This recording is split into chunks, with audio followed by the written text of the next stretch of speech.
এই বাংলাদেশ শাইখুল হিন্দের রুহানি সন্তানরা বাস করে। এই জমিনকে নিয়ে যদি তোমার এই পরিকল্পনা তুমি আটো, শুনে নাও, কান খুলে শুনে নাও, এই পবিত্র জমিনে হযরত মাদানী বিচরণ করেছেন। এই পবিত্র জমিনে লাখো আলেমের রক্ত ঝরেছে। এই পবিত্র জমিনে আজও এরকম আল্লাহ ওয়ালারা তাহাজ্জুদ পড়ে পড়ে চোখের পানি দিয়ে জমিনকে ভিজায়। এই জমিন দখল করবা, এই মানচিত্র টুকরা টুকরা করবা। খোদার কসম, আমাদের পেট যদি ডালে ঠকে যায়, জেনে রাখ কুলাঙ্গাররা, মানচিত্র দখল করবি থাক দূরের কথা, টুকরা টুকরা করবি থাক দূরের কথা, তোদের একটাকেও পালাতে দেব না ইনশাআল্লাহ, পালাতে দেব না ইনশাআল্লাহ।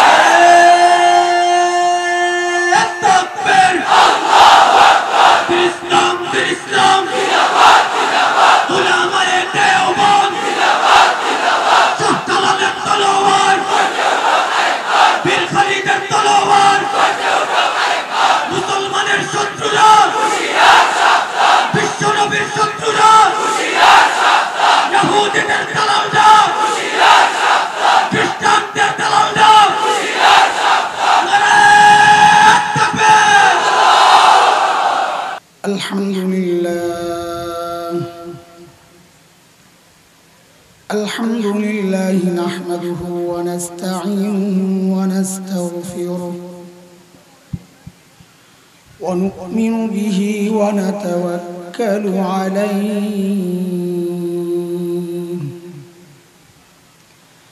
ونعوذ بالله من شرور أنفسنا ومن سيئات أعمالنا من يهده الله فلا مضل له ومن يضلله فلا هادي له وأشهد أن لا إله إلا الله وحده لا شريك له وأشهد أن سيدنا وسندنا وحبيبنا ومولانا محمدا عبده ورسوله اللهم صل على محمد وعلى آل محمد كما صليت على إبراهيم وعلى آل إبراهيم إنك حميد مجيد اللهم بارك على محمد وعلى آل محمد كما باركت على إبراهيم وعلى آل إبراهيم إنك حميد مجيد أما بعد فأعوذ بالله من الشيطان الرجيم بسم الله الرحمن الرحيم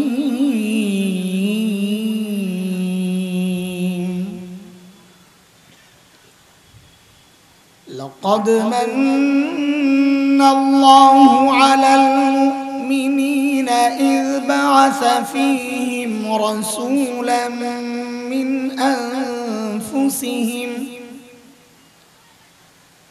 يتلو عليهم آياته ويزكيهم ويعلمهم الكتاب والحكمة وإن كانوا من قبل لفي ضلال مبين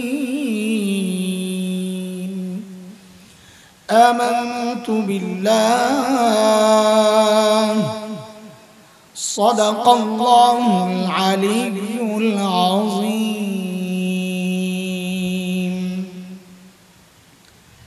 বন্ধন সমাজ কল্যাণ যুব সংঘ কর্তৃক আয়োজিত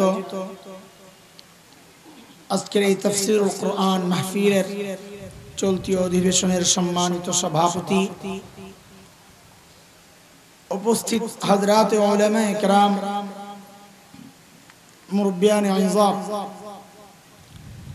দূর দূরান্ত থেকে আগত ইসলাম প্রিয় সুধী সমাজ রব্বুল আলামিনের অশেষ মেহেরবানি আর করুণা দয়া যে মহান মালিক দিন জানা দিন বুঝা দিন মানার মানসিকতা দিয়ে এই মজলিসে আমাদেরকে একত্রিত করেছেন এটা মালিকের অনেক বড় দয়া আর করুণা মালিক বলেছেন দিন বুঝার জন্য আমি যার দিল খুলে দেই ওই বান্দা সারাক্ষণ আমার স্পেশাল নূরের আওতায় থাকে সূরা জুমারে আসছে রব বলেন أفمن شرح الله صدره للإسلام فهو على نور من ربه فويل للقاسية قلوبهم من ذكر الله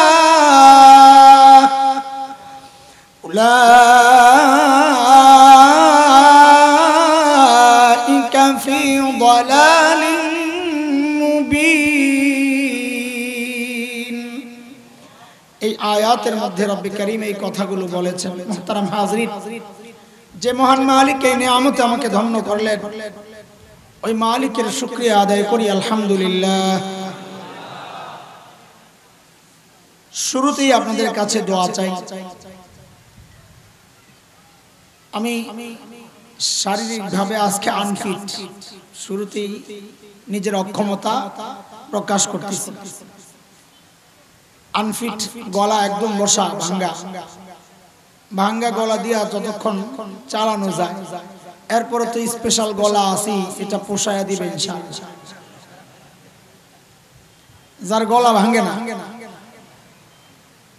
আল্লামা মামুনুল হক ভাই যার গলা এটা আল্লাহ একবারে সেটআপ করে পাঠায়া দিয়েছে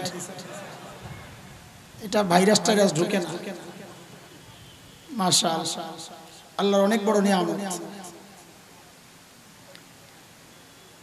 এটা হচ্ছে প্রথম কথা দুই নাম্বার কথা এনবিলে আমার নামের শুরুতে আছে শেখুল হাদিস আল্লামা এই দুইটা আমার গুণ দেখা তো অনেকে মনে করতে পারে অনেক বড় হুজুর এই দুইটা বিষয় সমস্যা এর সাথে কোনটার সাথে আমার সম্পর্ক পুরোপুরি নাই যদি বুখারী পড়ানো মানে শেখুল হাদিস হয় তো ওইভাবে আমি পড়াই না ছুটা সপ্তাহে একদিন কোথাও মাসে একদিন ওইরকম এটা কেউ ধোকা খাইতে পারে আর আল্লামা এটা অনেক ওজনদার শব্দ আমাদের মতো মানুষের নামের সাথে এটা লাগায়া কিয়ামতকে টাইনা আনেন না আপনারা তিন নাম্বার বিষয় হচ্ছে ঘোষক মাওলানা মিম সুফিয়ান আমাদেরকে প্রচন্ড মহাব্বত করেন এইজন্য মহাব্বত তার প্রকাশ পাওয়া যায় বলার সময় তিনিও দুইটা অতিরিক্ত কথা বলেছেন একটা হচ্ছে মুফতি আমি মুফতি না এটা ধোকা খাইতে পারেন আপনারা খামাখা শেষে ফতুয়া জিজ্ঞেস করলাম বিপদে পড়ব আমি মুফতি না চতুর্থ বিষয় হচ্ছে বলেছেন হয়তো মুখ ফসকে বের হয়ে গেছে খেয়াল করেন নাই জাতীয়ভাবে একমাত্র সংগঠন রাবিতাতুল ওয়াইজিন না আমাদের সংগঠনই একমাত্র সংগঠন না জাতীয় সংগঠনগুলোর মধ্যে একটা সংগঠন আরো সংগঠন আছে ওয়াইজদের তারা এই কথা শুনলে কষ্ট পাইতে পারে। দুনিয়ায় দ্বীনের কোনো কাজ করে আমার কোনো দ্বীনি ভাইকে আমরা কষ্ট দিতে চাই না। তো এই বিষয়গুলো যেন ভুল বুঝাবুঝি না হয় আমি ভেঙে দিলাম। আমি যে আয়াতে কারিমা তিলাওয়াত করেছি এই আয়াতের উপর আল্লাহ যদি তৌফিক দেন, কোন মাস চলে এখন? রবিউল আউয়াল। মিলাদ পড়ছিনি দুই একটা, কিসমতে পড়ছিনি ভাগে? জিলাপি? হ্যাঁ, জিলাপিও নাই, মিলাদও নাই। ও মাশাআল্লাহ। তো যেটা দরকার আজকে ওই বিষয়ে কথা হবে ইনশাআল্লাহ। আল্লাহ সুবহানাহু ওয়া তাআলা আমাদের উপর কত নিয়ামত দিবেন বলেন তো? এতগুলা মানুষ কথা বললে তো আসমান জমিন কাঁপার কথা। আলহামদুলিল্লাহ, মাহফিল তো এখন খুব বাধা, এর মধ্যেও এত বড় প্রোগ্রাম। এই বছরে এত বিশাল এত লোকজনের প্রোগ্রাম এখন শুরু করি নাই। গেছে অনেক প্রোগ্রাম, কিন্তু তারা করতে পারে না। আলহামদুলিল্লাহ, এই গোয়াইনঘাট এর যিনি জাফলং, গোয়াইনঘাটে পড়ছে না এটা? গোয়াইনঘাট জাফলং তো ইউনিয়ন। এই গোয়াইনঘাটের যারা প্রশাসক আছে আমরা তাদেরকে মোবারকবাদ জানাই, এবং স্থানীয় জনপ্রতিনিধি যারা আছে, আমার আগে যিনি বক্তব্য দিয়েছেন, গত বছরও এসে পাইছিলাম ওনারা আমার আগে।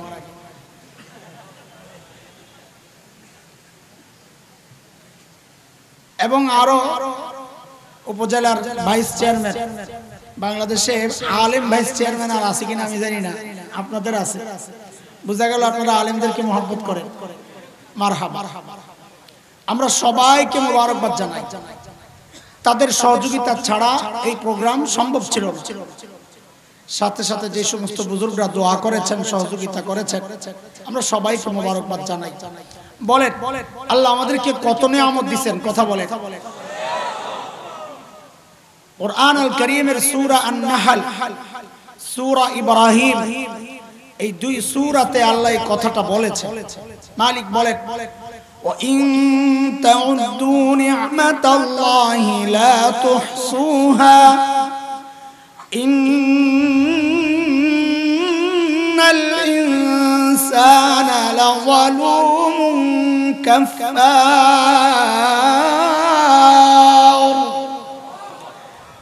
আল্লাহ বলেন, বান্দা কয়টা গণবি, গনে গনে শেষ করতে পারবি না। আল্লাহু আকবার। এত নিয়ামত, কিন্তু এই নিয়ামতগুলো কি সব সমান না বড় ছোট আছে? কোনটা বড় কোনটা ছোট আল্লাহ তো বলেন নাই যে এটা বড় নিয়ামত এটা ছোট নিয়ামত। ইশারা হয়েছে, কোরআনের শব্দ ব্যবহার এটা দিয়ে আমরা বুঝেছি, বড়রা আমাদেরকে বুঝিয়েছে। কোরআনে আল্লাহ যত নিয়ামতের কথা বলেছেন, দুইটা এমন নিয়ামত আছে যে নিয়ামতের ক্ষেত্রে আল্লাহ শব্দ মান ব্যবহার করেছেন। মান মানে খোটা দেওয়া। আল্লাহর শানে আমরা খোটা দেওয়া বলবো না, বলবো আল্লাহ অনুগ্রহ প্রকাশ করেছেন। দুইটা নিয়ামত ভাই, বুঝে বুঝে আগাইতে হবে। হ্যাঁ, মনোযোগ থাকবে না ইনশাআল্লাহ? আর মনোযোগ থাকলে মজা লাগবে ইনশাআল্লাহ। আমরা যখন কাউকে খোটা দেই তো আমাদের অভ্যাস কি? অনুগ্রহ অনেকগুলো থাকে, তো খোটা দেওয়ার সময় ছোটটার কথা কেউ বলে না। যেমন একজনকে 100 টাকা দিছে, আবার ওই ব্যক্তিকে 1 লক্ষ টাকা দিছে। খোটা দেওয়ার সময় আপনি কি বলবেন? তোরে না একদিন 100 টাকা দিছিলাম, এটা বলবেন? এটার খোটা হইব? 100 টাকা দিয়ে আবার খোটা দেওয়া লাগে, তো কি বলবেন? তোমার না একদিন 1 লাখ টাকা দিছিলাম। কথা বুঝে আসছে না? বুঝা গেল খোটা দিলে মানুষ কোনটা দেয়, ছোটটার দেয় না বড়টার দেয়? তো আল্লাহ যেহেতু তার দুইটা নিয়ামতের ক্ষেত্রে খোটার যে আরবি মান ওইটা ব্যবহার করছেন, তো আমাদের বড়রা মুফাসসিররা বলেন বুঝা গেল ওই দুইটা নিয়ামত আল্লাহর পক্ষ থেকে অন্যতম সেরা বড় নিয়ামত। এর মধ্যে একটা আসছে সূরা হুজুরাতের শেষ দিকে। মালিক বলতেছেন ইয়ামুন্নুনা আলাইকা আন আসলামু কুল লা তামুন্নু আলাইয়া ইসলামাকুম বালিল্লাহু ইয়ামুন্নু আলাইকুম আন হাদাকুম লিল ঈমান ইন কুনতুম সাদিকিন। আল্লাহ বলেন বান্দা তোমাকে ঈমানের যে নিয়ামত দিছি আমি তোমার উপর দয়া করেছি। বুঝা গেল আল্লাহর পক্ষ থেকে সবচাইতে বড় নিয়ামতের মধ্যে একটা নিয়ামত হচ্ছে ঈমানের নিয়ামত। দুই নাম্বার, আমি শুরুতে খুতবায় যে আয়াতে কারিমা তিলাওয়াত করেছি ওই জায়গায় আল্লাহ মান ব্যবহার করেছেন। কি বলেন? لقد من الله على المؤمنين إذ بعث فيهم رسولا من أنفسهم يتلو عليهم آياته ويزكيهم ويعلمهم الكتاب والحكمة وإن كانوا من قبل لفي ضلال মুবিন।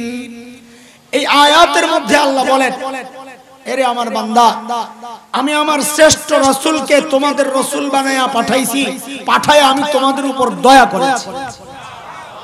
বুঝা গেল রাসূল হিসাবে মুহাম্মদুর রাসূলুল্লাহ সাল্লাল্লাহু আলাইহি ওয়াসাল্লামকে পাওয়া এটাও আল্লাহর পক্ষ থেকে বান্দার জন্য অন্যতম শ্রেষ্ঠ একটা নিয়ামত। বুঝে আসছে কথা? কত বড় নিয়ামত। আজকে একটু নবী চিনবো আমরা ইনশাআল্লাহ। রাজি আছি ইনশাআল্লাহ? আজকে আমরা আমাদের নবী চিনবো। বলে হ্যাঁ নবী চিনাইতে আসছে, নবী আমরা কম চিনি না, চিনাই মিরাত পড়ি না কি মিয়া?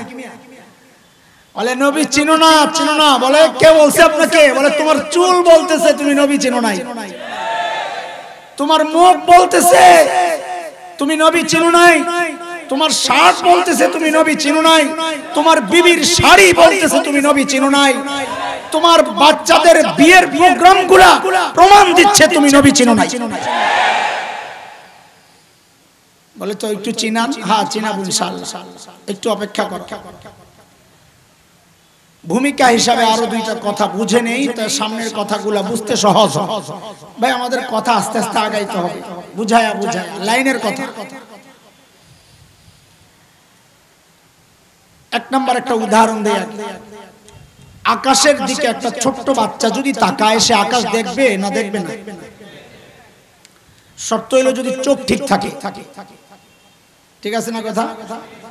যদি চোখ ঠিক থাকে ছোট্ট শিশু আকাশ দেখবে। আমার সাথে কথা বলেন। শিশুর বড়টা কিশোর তাকাইলে দেখবে? কিশোরের বড়টা যুবক তাকাইলে দেখবে? যদি বুড়ারা আমরা বুড়ারা তাকাই দেখি? কথা বলে না? যদি একজন বাবা তাকান দেখবেন? যদি দাদার নানা তাকান দেখবেন? আচ্ছা যদি কোনো শ্বশুর তাকান দেখবেন? মাশাআল্লাহ। কোন বক্তা যদি তাকায় দেখবে? কোন মসজিদের খতিব যদি তাকান দেখবে? কোন শিক্ষক যদি তাকান দেখবে? কোন সমাজ সেবক যদি তাকান দেখবে? কোন সেনাপতি যদি তাকান দেখবে? কোন রাষ্ট্রনায়ক যদি তাকান দেখবেন? সবাই দেখবেন। তো বড়রা বলেন আমার নবীও ওই রকম আকাশের মতো। বলে মানি কি? বলে মানি বুঝো। একটা ছোট্ট কিশোর শিশু যদি চিন্তা করে আমি মানব ইতিহাসের শ্রেষ্ঠ শিশু হতে চাই, বলে তোমার রাস্তা একটাই, তুমি শিশু মুহাম্মদুর রাসূলুল্লাহকে দেখো। একটা কিশোর যদি চিন্তা করে মানব ইতিহাসের শ্রেষ্ঠ কিশোর হতে চাই, বলে তুমি কিশোর মুহাম্মদুর রাসূলুল্লাহকে ফলো করো। একটা যুবক যদি চিন্তা করে মানব ইতিহাসের শ্রেষ্ঠ যুবক হতে চাই, বলে তুমি যুবক মুহাম্মদুর রাসূলুল্লাহকে অনুসরণ করো। একজন বৃদ্ধ যদি চিন্তা করে জগতের শ্রেষ্ঠ বৃদ্ধ আমি হতে চাই, বলে তুমি বৃদ্ধ মুহাম্মদুর রাসূলুল্লাহকে ফলো করো। একজন বাবা যদি চিন্তা করেন শ্রেষ্ঠ বাবা হতে চাই, বলে তুমি বাবা মুহাম্মদুর রাসূলুল্লাহকে ফলো করো। একজন শ্বশুর যদি চিন্তা করে শ্রেষ্ঠ শ্বশুর হতে চাই, বলে তুমি শ্বশুর মুহাম্মদুর রাসূলুল্লাহকে ফলো করো। একজন দাদা আর নানা যদি চিন্তা করে শ্রেষ্ঠ দাদা আর নানা হতে চাই, বলে তুমি নানা মুহাম্মদুর রাসূলুল্লাহকে ফলো করো। একজন বক্তা যদি চিন্তা করেন শ্রেষ্ঠ বক্তা হতে চাই, বলে তুমি বক্তা মুহাম্মদুর রাসূলুল্লাহকে ফলো করো। একজন ইমাম যদি চিন্তা করে শ্রেষ্ঠ ইমাম হতে চাই, বলে ইমাম মুহাম্মদুর রাসূলুল্লাহকে ফলো করো। একজন শিক্ষক যদি চিন্তা করেন শ্রেষ্ঠ শিক্ষক হতে চাই, বলে শিক্ষক মুহাম্মদুর রাসূলুল্লাহকে ফলো করো। একজন সমাজ সেবক যদি চিন্তা করে শ্রেষ্ঠ সমাজ সেবক হতে চাই, বলে তুমি সমাজ সেবক মুহাম্মদুর রাসূলুল্লাহকে ফলো করো। একজন সেনাপতি যদি চিন্তা করে শ্রেষ্ঠ সেনাপতি হতে চাই, বলে তুমি সেনাপতি মুহাম্মদুর রাসূলুল্লাহকে ফলো করো। একজন রাষ্ট্রনায়ক যদি চিন্তা করে ইতিহাসের শ্রেষ্ঠ রাষ্ট্রনায়ক হতে চাই, বলে রাস্তা একটাই, রাষ্ট্রনায়ক মুহাম্মদুর রাসূলুল্লাহকে ফলো করো।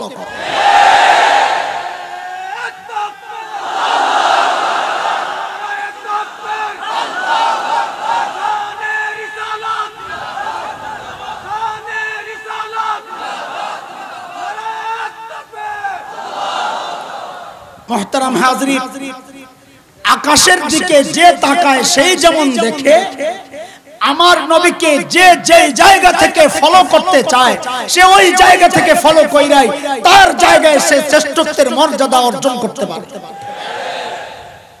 বড় আজীব এক চরিত্র বানাইছেন আল্লাহ মায়া করে। কথা কিন্তু শুরু করি নাই, ভূমিকা চলতেছে, বুঝাইতেছি। একজন বাবা অঢেল সম্পদের মালিক, আমরা বলি ধনকুবের। এটা আরবিটারে সাইজ করে বাংলা বানাইছে আর কি। গনিয়ুন কবির হুনরে বানাইছে ধনী, কুবের কবির। বিশাল পয়সার মালিক, অনেক টাকা পয়সার কোনো অভাব নেই। তাহার তো পায়ে জমিনে পাও পড়ে না, ভাসে। টাকার গরম আছে একটা। তার একটাই মেয়ে সন্তান, একটা, তাও মেয়ে। যার মেয়ে নাই পোড়া কপাল সে জানবে না এই খবর। বাবারা মেয়েদের সাথে তার সম্পর্কটা একটু নিবিড়, বেশি মায়া। তো একটাই মেয়ে, তো আদরটা তো আরো বেশি। 3 নাম্বার, মেয়েটা পরমা সুন্দরী। এখন আদর বাড়ছে না আরো কমছে?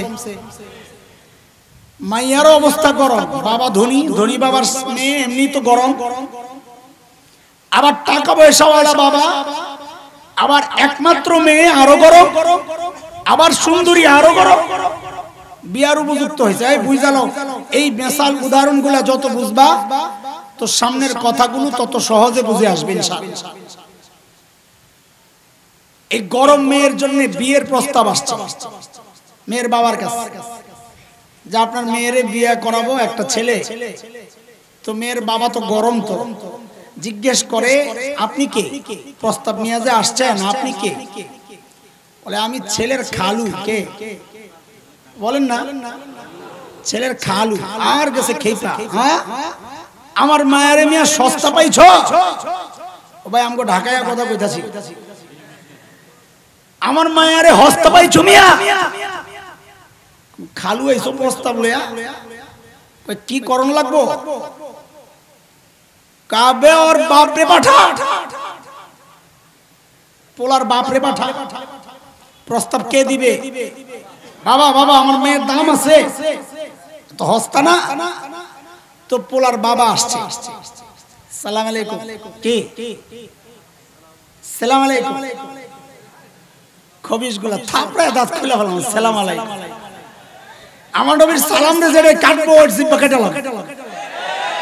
সালাম আলাইকুম কইতে ইউনিভার্সিটির শিক্ষক জাহেলে কয় সালাম আলাইকুম, এটা বলে আসো।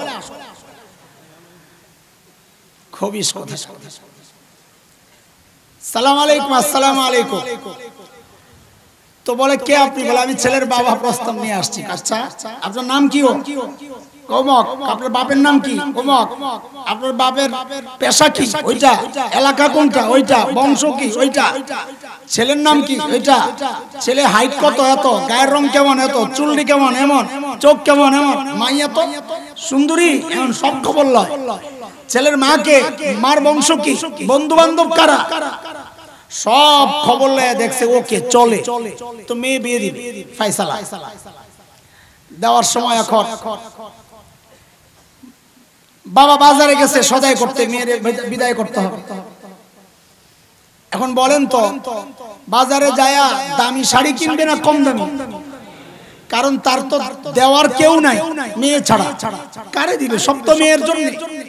তো বাজারে যায়া সবচাইতে সুন্দর দামি শাড়িটা কিনছে, সবচাইতে সুন্দর গয়নাগুলো কিনছে, সবচাইতে সুন্দর প্রসাধনী, দামি প্রসাধনী কিনেছে।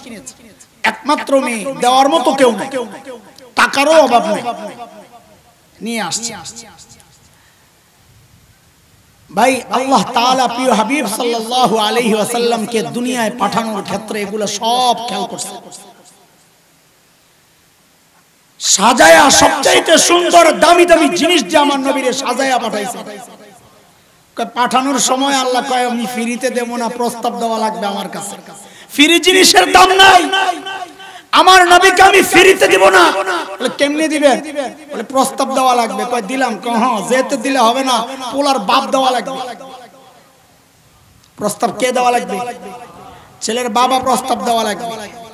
ছেলের বাবাকে মিল্লাতা আবিকুম ইব্রাহিম হুয়া সাম্মাকুমুল মুসলিমিন। এই কোনায় কথা নাই, চুপচাপ দাঁড়ায় দাঁড়ায় ধাক্কা দাও, কথা ছাড়া। কথা কয়া ধাক্কা দেওয়া যাবে না। দুইটা হাত একটা জিহ্বা, এটা কাজে লাগালে দুই হাতে লাগা জিহ্বা একা কি করে? বোকা নয়।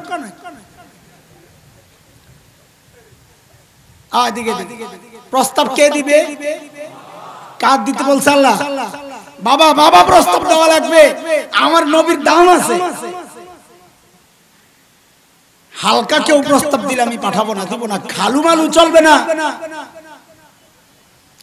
খলিল ইব্রাহিম যখন বাইতুল্লাহ বানান, আল্লাহ খলিলের দিলের মধ্যে ওই কথা ঢেলে দিয়েছেন, খলিল আমার, আপনি অনেক দামি কাজ করেছেন, অনেক দামি কাজ করেছেন, এই কাজের পুরস্কার আমি আপনাকে দিতে চাই। পুরস্কার দিব, পুরস্কার। খলিলের দিলের মধ্যে আল্লাহ ঢেলে দিয়েছেন, খলিল আপনি চান আমার কাছে, কি চাইবেন? চান।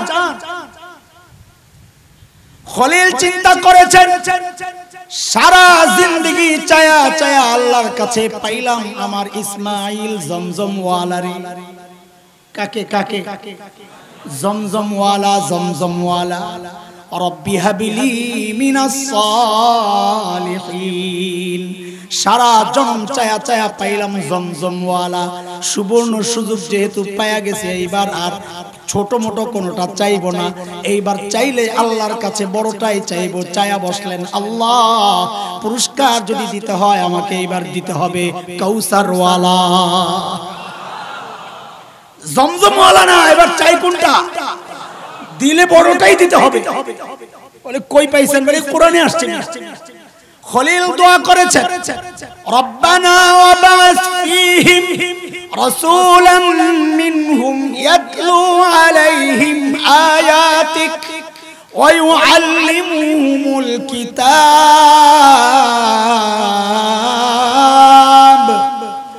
ويعلمهم الكتاب والحكمة ويزكيهم إنك أنت العزيز الحكيم।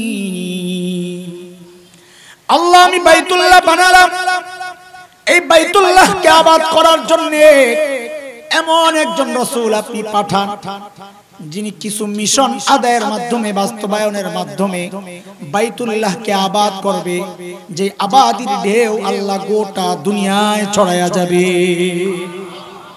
দোয়া করছেন কে? আমি যেভাবে শিখায়া দিব এখন থেকে ওইভাবে বলবেন। দোয়া করছেন খলিলুল্লাহ, বলেন কে? দোয়া করছেন কে? আবার বলেন দোয়া করছেন কে? পাশে কিন্তু বসে রয়েছেন আরেকজন, যাবিহুল্লাহ নবী ইসমাইল পাশে বসা। এবার বলেন দোয়া করছেন কে? দরখাস্ত পাঠাইছেন খলিলুল্লাহ, ওই দরখাস্তের মধ্যে আমিন বইলা একটা সুপারিশ করে দিয়েছেন যাবিহুল্লাহ। আবার বলেন মিলায়া মিলায়া মজা নিয়ে নিয়ে নবীর ইশক আর মহব্বত নিয়ে বলাও লাগবে, শোনাও লাগবে। এই দরখাস্ত পাঠাইছেন কে? সুপারিশ করলেন কে? যেই অফিসে বসে বসে কারবার চলতেছে ওই অফিসের নাম হইল বাইতুল্লাহ। আবার মিলায়া মিলায়া বলেন অফিসের নাম কি? দোয়া করছেন কে? সুপারিশ করলেন কে? আল্লাহ বলেন মঞ্জুর মঞ্জুর। খলিলুল্লাহ দোয়া করেছেন, যাবিহুল্লাহ আমিন বলেছেন, বাইতুল্লাহ বসে বসে আমি আল্লাহ মঞ্জুর করে পাঠায়া দিলাম হাবিবুল্লাহ।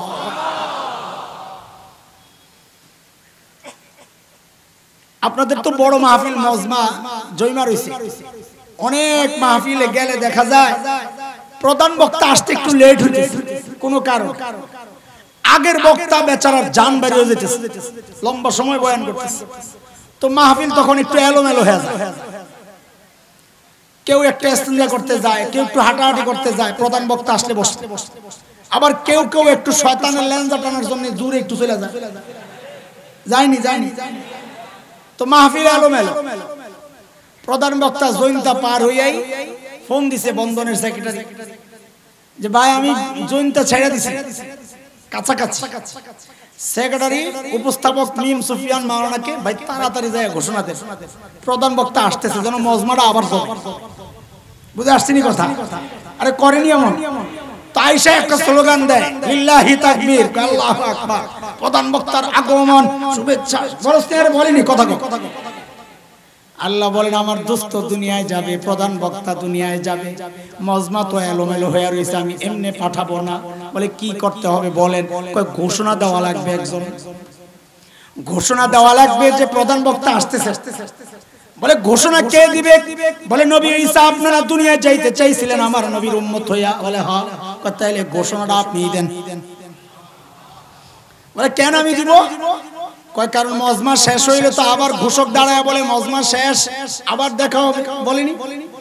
কয় যেহেতু কিয়ামতের আগে মজমা শেষের ঘোষণা দেওয়া লাগবে, প্রধান বক্তার আগমনের ঘোষণা যেহেতু আপনি দিবেন, কিয়ামতের আগে আপনাকেই পাঠাবো। এই জন্য হযরতে ঈসা আবারও দুনিয়ায় আসবেন।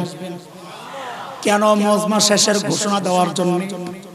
সূরা সফ আয়াত নম্বর 6 হযরত ঈসা বললেন ওয়া ইয ক্বালা ঈসা ইবনু মারইয়াম ইয়া বনি ইসরাঈল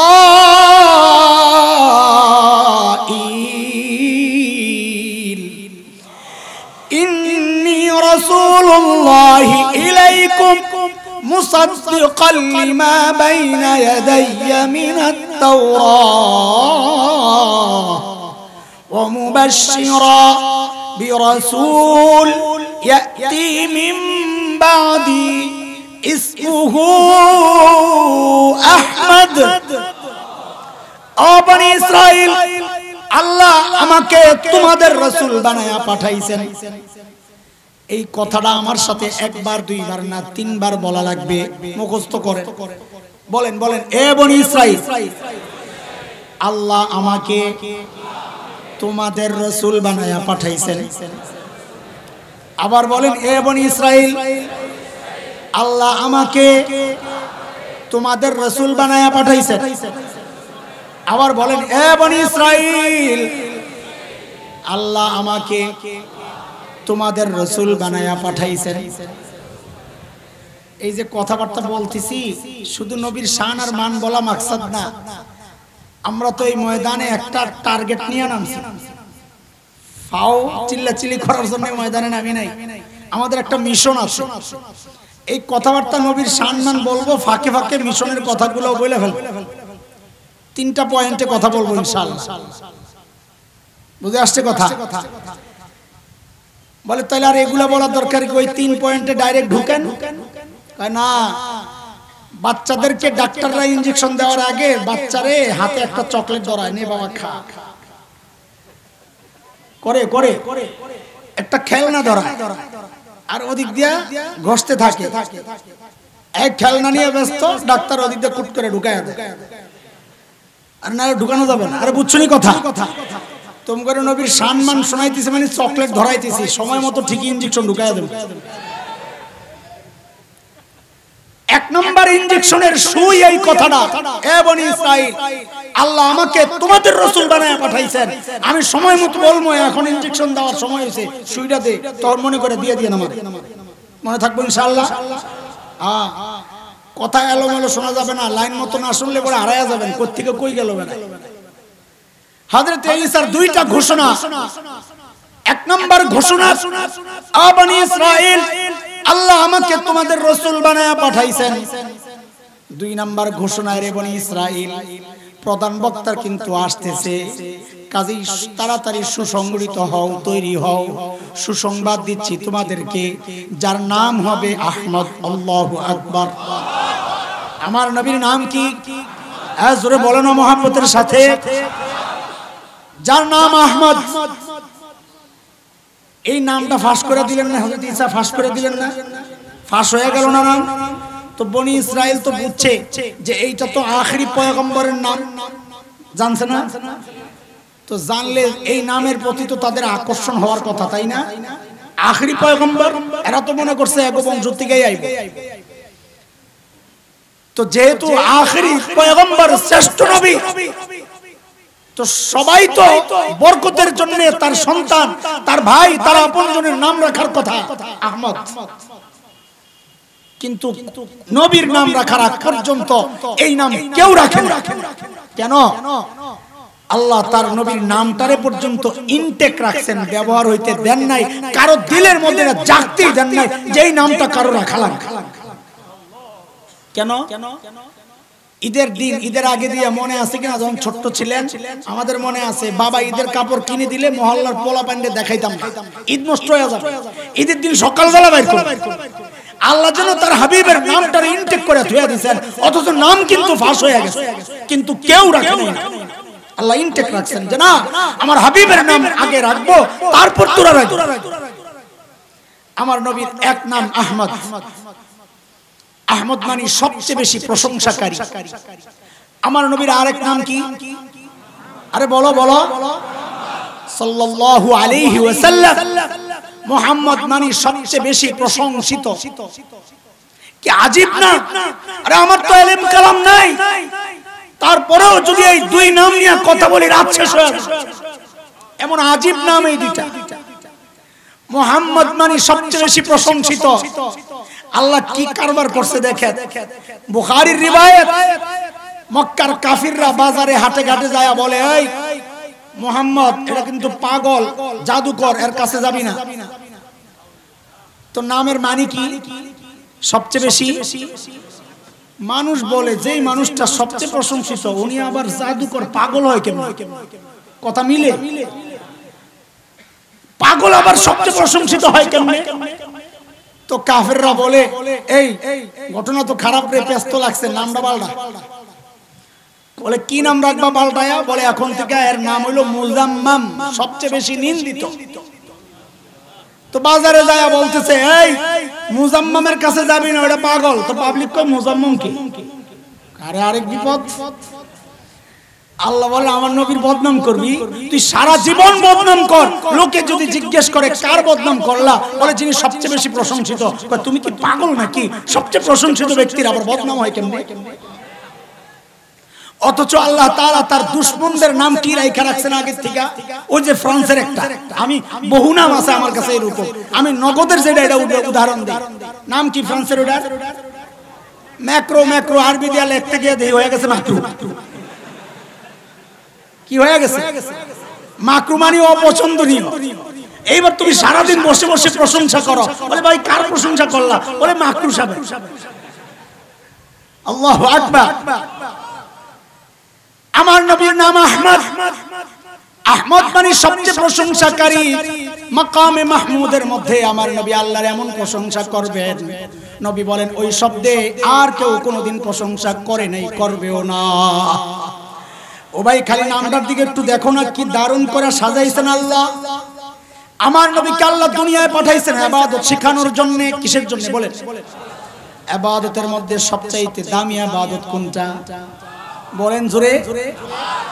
খেয়াল করে দেখেন, আল্লাহ নামাজটাকেও আমার নবীর নামটা দিয়া সাজাইছেন। সুবহানাল্লাহ। বলে কেমনে? বলে দেখো তুমি, আহমদ লিখতে 4টা অক্ষর, আলিফ হা মিম দাল। বলে একটা একটা মিলায়া দেখো। বলে তুমি যখন দাঁড়ায়া থাকো নামাজের মধ্যে, যেন আহমদের আলিফটা দাঁড়ায়া রইছে। ঠিক তুমি যখন রুকু দাও ডান পাশ থেকে দেখো পুরা হায়ের মাথা।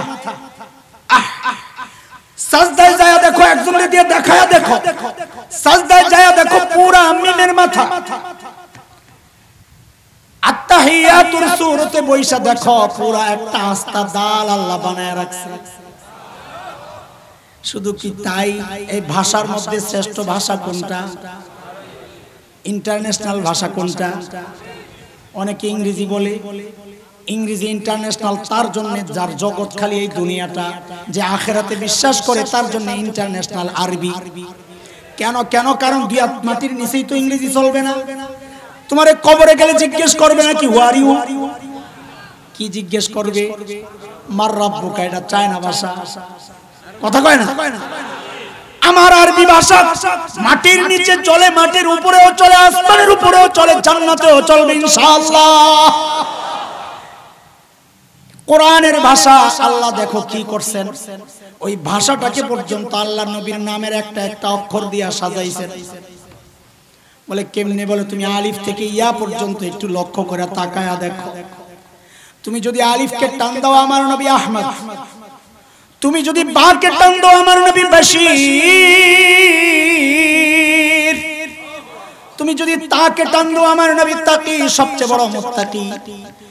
তুমি যদি সাকে টান দাও আমার নবী আস-সাকিব, দুর্বতারা যার সাথে কারো তুলনা নাই। তুমি যদি জিমকে টান দাও আমার নবী জামিল, সবচাইতে সুন্দর। তুমি যদি হাকে টান দাও আমার নবী হামিদ, সবচেয়ে বেশি প্রশংসাকারী, সবচেয়ে বেশি প্রশংসিত। তুমি যদি খাকে টান দাও আমার নবী খাতামুন নবিয়্যিন। তুমি যদি দালকে টান দাও আমার নবী দাইয়ান ইলাল্লাহ। তুমি যদি জালকে টান দাও আমার নবী জাকি, সবচেয়ে বড় মেধাবী। তুমি যদি রাকে টান দাও আমার নবী রাহমাতুল লিল আলামিন। তুমি যদি জাকে টান দাও আমার নবী জাইরুল জান্নাহ, দুনিয়া থেকেই জান্নাত জিয়ারত করে আসছে। তুমি যদি সিনকে টান দাও আমার নবী সাইয়্যিদুল বাশার, আমার নবী সাকিয়ে কাউসার। তুমি যদি শিনকে টান দাও আমার নবী শাফিউল মুযনিবিন। তুমি যদি সাদকে টান দাও আমার নবী সফিউল্লাহ। তুমি যদি দাদকে টান দাও আমার নবী দামিন, উম্মতের জিম্মাদার। তুমি যদি তাকে টান দাও আমার নবী তাইয়িব, আমার নবী তাহির। তুমি যদি যাকে টান দাও আমার নবী যাহির লাইসাল বাতিন। বেদাতীরা বলে নবী গায়েব জানে, হাজির নাজির না, নবী খালি যাহির, যতদিন সামনে ছিল ততদিনই। তুমি যদি আইনকে টান দাও আমার নবী আব্দুল্লাহ। তুমি যদি গায়নকে টান দাও গুয়ুর মানে আত্মমর্যাদা, নবী বলেছিলেন আগিয়ারু মিনকুম, তোমাদের মধ্যে সবচেয়ে বড় আত্মমর্যাদাশীল আমি। তুমি যদি ফাকে টান দাও আমার নবী ফারিক বাইনাল হক্কি ওয়াল বাতিল, হক বাতিলের চূড়ান্ত পার্থক্যকারী। তুমি যদি কাফকে টান দাও আমার নবী কারিউল কোরআন, জগতে সর্বপ্রথম কোরআনের তেলাওয়াত করেনেওয়ালা। তুমি যদি কাফকে টান দাও আমার নবী কাফিলুল উম্মাহ, আল্লাহর আদালতে মুকদ্দমা পরিচালনা করেনেওয়ালা। তুমি যদি লামকে টান দাও আমার নবী লাঈমুশ শাইতান, শয়তানের সবচেয়ে বড় নিন্দাকারী। তুমি যদি মিমকে টান দাও আরে আমার নবী মুহাম্মদ, আমার নবী মাহবুব, আমার নবী মনসুর, আমার নবী মুজাম্মিল, আমার নবী মুদ্দাসসির, আমার নবী মুস্তাফা সাল্লাল্লাহু আলাইহি ওয়াসাল্লাম। তুমি যদি নুনকে টান দাও আমার নবী নাযীর। তুমি যদি ওয়াওকে টান দাও আমার নবী ওয়াকিল। তুমি যদি হাকে টান দাও আমার নবী হাদি লিল আলম, গোটা দুনিয়ার মানুষকে হেদায়েত করেনেওয়ালা। তুমি যদি হামজাকে টান দাও আমার নবী আল আমিন। তুমি যদি ইয়াকে টান দাও আরে মালিক কত মায়া করে ডাক দিয়েছেন ইয়াসিন।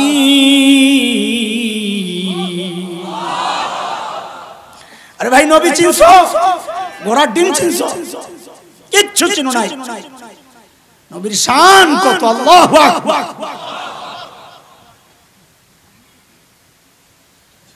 আল্লাহ তাআলা যখন নবীকে দুনিয়ায় পাঠান, দেখছেন কার ঘরে পাঠাইবেন।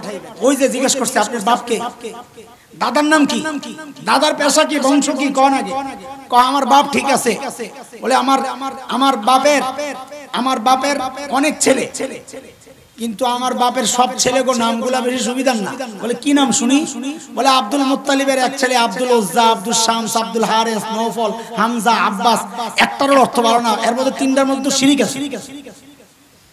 লম্বা জমিন, শুকনা জমিন, পাথরে জমিন, নওফল, হামজা, আব্বাস, এগুলার অর্থ। আল্লাহ একটা নাম আলাদা করে বানাইছেন, এটার কাছে আমার প্রিয় হাবিবরে পাঠামু, কেউ যেন এশকাল করতে না পারে। বলে তুমি তাওহীদের দাওয়াত দাও, বাপের নামে শিরিক। আল্লাহ কেন এই কথা কইতে পারবি না? আমার বান্দা, আমার গোলাম, আমার নবী আব্দিয়ত শিখাবে, আমার ইবাদত শিখাবে। বাপের নাম আগে থেকে আব্দুল্লাহ ঠিক করে আল্লাহ তুমি আগেই পাঠিয়ে। বলে দাদা কি করে? কয় হিসাব ভালো, সময়ের সেরা মানুষ। ও কেমনে বুঝলাম? বলে কাবার মুতাওয়াল্লি, আল্লাহ এমনি বানায় নাই। বলে আব্দুল্লাহ? বলে হ্যাঁ, মানব ইতিহাসে দুইজন জবিহুল্লাহ বুঝেন, যাকে আল্লাহর নামে জবেহ করার জন্য নির্ধারণ করা হয়েছে, কিন্তু আল্লাহর পক্ষ থেকে ফয়সালা পাল্টায় গেছে, আর করা লাগে নাই, আল্লাহ এই জবেহকে কবুল করছেন। এইরকম মানুষ জগতে কয়জন?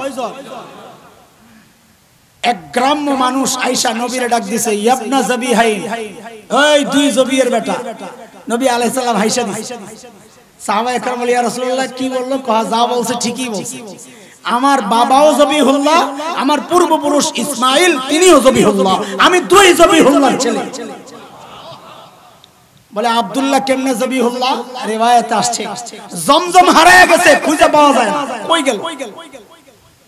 পরে আব্দুল মুত্তালিব যেহেতু মুতাওয়াল্লি, দায়িত্ব সব তার, আব্দুল মুত্তালিব মান্নত করছে, আল্লাহ জমজম যদি পাই তো আমার একটা ছেলেকে আমি কুরবানি করব।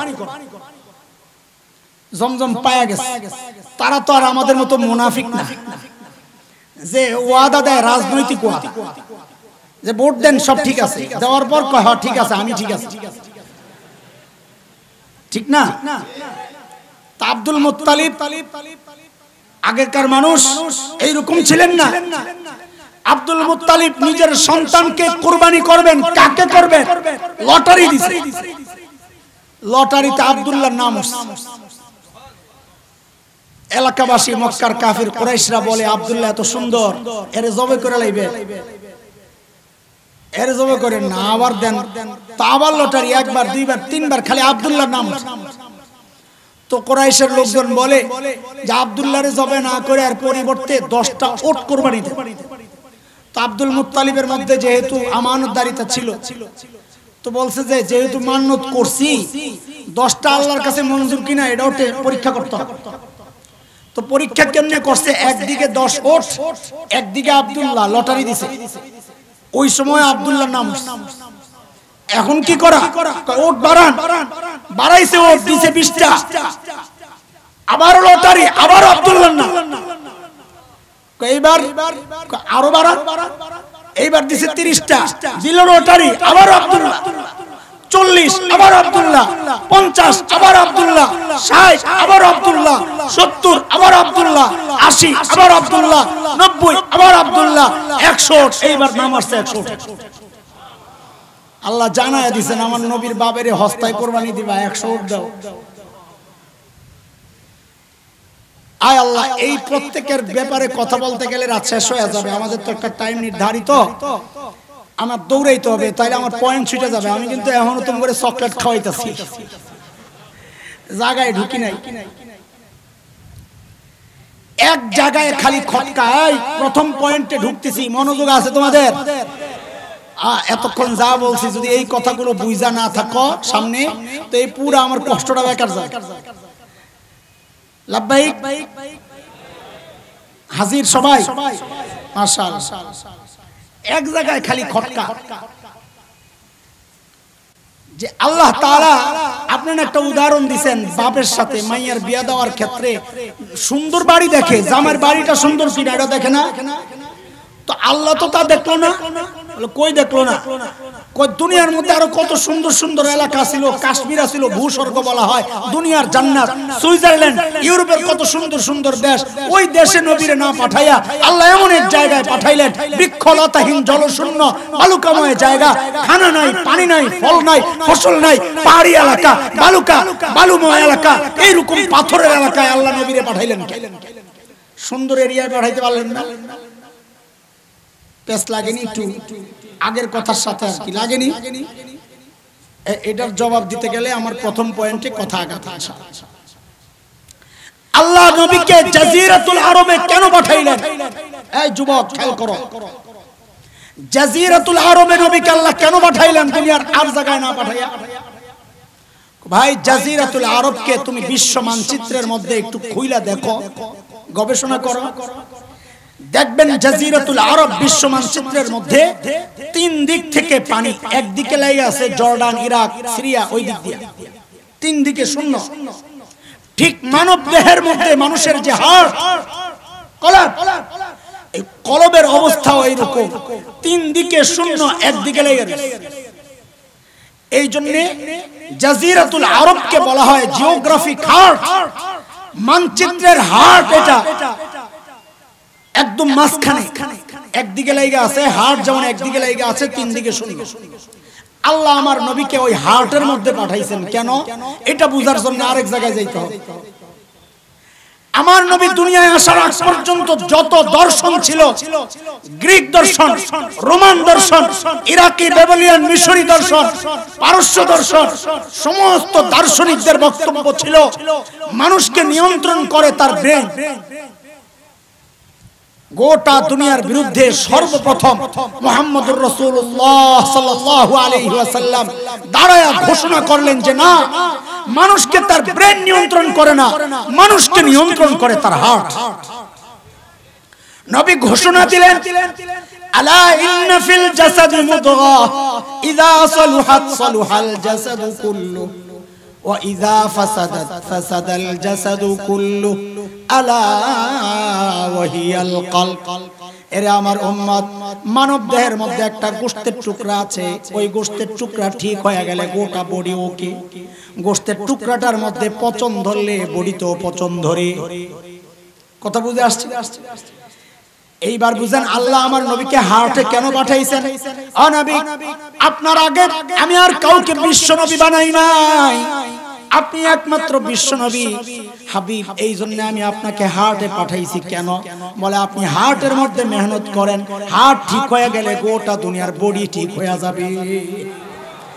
আজকের দুনিয়ার বাস্তবতা, ওই আরব বিশ্ব হার্টের মধ্যে পচন ধরছে, এই জন্য গোটা দুনিয়ায় মুসলমান নাই। এই হার্ট যদি ঠিক হয়ে যায়, আরব বিশ্ব যদি ঠিক হয়ে যায়, খোদার কসম এখনো মুসলমান গোটা বিশ্ব শাসন। কথা কিন্তু শেষ হয় নাই, ঢুকতেছি। বুঝেন বুঝেন আল্লাহ আমার নবীকে দুনিয়ার মাঝখানে কেন পাঠাইছেন। দুইটা কারণ বলতেছি, দুইটা উদাহরণ দিলে বুঝবেন। একটা পুকুর, বিশাল পুকুর বলে, কি বলে, পুকুরের ঠিক মাঝখানে একটা ঢিল ছুঁড়েছে, ঢেউটা সমান তালে চারিদিকে ছড়াবে, তাই না? কিন্তু আপনি যদি এক সাইডে ঢিলটা ছুঁড়েন, একদিকে দ্রুততার সাথে লাগবে শক্তিশালী ভাবে, আরেক দিকে যেতে যেতে দুর্বল হবে, দেরিও হয়ে যাবে। কথা ঠিক কিনা? আল্লাহ আমার নবীকে যেহেতু বিশ্বনবী বানাইছেন, এই জন্য দুনিয়ার হাট আর মাঝখানে পাঠাইছেন। কেন? যেন হেদায়েতের নূরটা সমান তালে সারা দুনিয়ায় ছড়ায়। একটা উদাহরণ দিলে আরো ভালো বুঝবেন। একজন বড় মুফাসসির ছিলেন ঢাকা, আল্লামা আব্দুল গফফার রাহমাতুল্লাহি আলাইহি, শাইখুল হাদিস আল্লামা আজিজুল হক রাহমাতুল্লাহি আলাইহির ডান হাত বাম হাত। বাংলাদেশ খেলাফত মজলিসের প্রতিষ্ঠাতা আমির ছিলেন আব্দুল গফফার রাহমাতুল্লাহি আলাইহি। বড় দারুণ বয়ান করতেন, আমাদের মতো তো ভুংবাং ছিল না, কালা বেড়া উসা সাদা সিধা কথা বলতেন। তো হুজুরের এক গল্প আমাদের এই কথা বোঝার জন্য বড় কারণ। বলে আমরা ইন্ডিয়াতে গেছি কয়েক আলেম সফরে, তো আমাদেরকে সকালবেলা নাস্তা দিছে বড় প্লেটের মধ্যে গরম শুকনা খিচুড়ি, ইন্ডিয়ানরা খায়, মাঝখানে দিছে একটু ঘি। তো গরমের তাপে ঘি গইলা গেল, ওই একটু একটু ঘি নেয় খিচুড়ি দিয়ে মাইখা খায়। মোকলা রসকান দিবে না, বাড়ি যায় খাই। পশ্চিম কোনটা? এটা পশ্চিম। তো পশ্চিম দিকে, ডিশের পশ্চিম দিকে যেই মাওলানা বসছে, উনি কি করছে, ঘিয়ের মধ্যে আঙ্গুলটা না ঢুকাইয়া নিজের দিকে খিচুড়ির মাঝখান দিয়ে একটা টান মারছে, একটা ফাঁক তৈরি হয়েছে না, ঘি সব ওদিকে ছুটছে পশ্চিম দিকে। টান দেওয়ার সময় উনি কি বলে, বলে ইসলাম প্রথমে মক্কা থেকে হাবশার দিকে হিজরত করছে। গিরে বানাইছে ইসলাম মাঝখানে যে, আর হাবশা হইল মক্কা থেকে পশ্চিমে। আজকের দুনিয়ার মানচিত্রে লোহিত সাগরের পশ্চিম পার ইথিওপিয়া, ইরিত্রিয়া যে দেশ, ওগুলাই নবী যুগের হাবশা। পশ্চিম দিকে টান মারছে, ঘি সব ছুটছে হাবশার দিকে। পূর্ব দিকে যাই মাওলানা বসছে, দেখছে ঘি তো সব হাবশাওয়ালা খাইব, উনি আবার আঙ্গুল ঢুকায় নিজের দিকে টান দিয়া কয়, তারপর ইসলাম মক্কা থেকে মদিনার দিকে হিজরত করছে। কারণ মক্কা থেকে মদিনা হইল পূর্ব দিকে। আব্দুল গাফফার সাহেব বলে কারবার তো খারাপ, ঘি তো দেখা যায় মক্কার হাবশাওয়ালা, মদিনার হাবশাওয়ালারা খাইলে, আমি তো ভাগে পাবো না। আমি দেরি করলাম না, তাড়াতাড়ি হাতাগুলা বইটা ঘিডারে পুরা খিচুড়িতে মাখলাম আর বললাম, এরপর ইসলাম গোটা দুনিয়ায় ছড়াইয়া গেছে।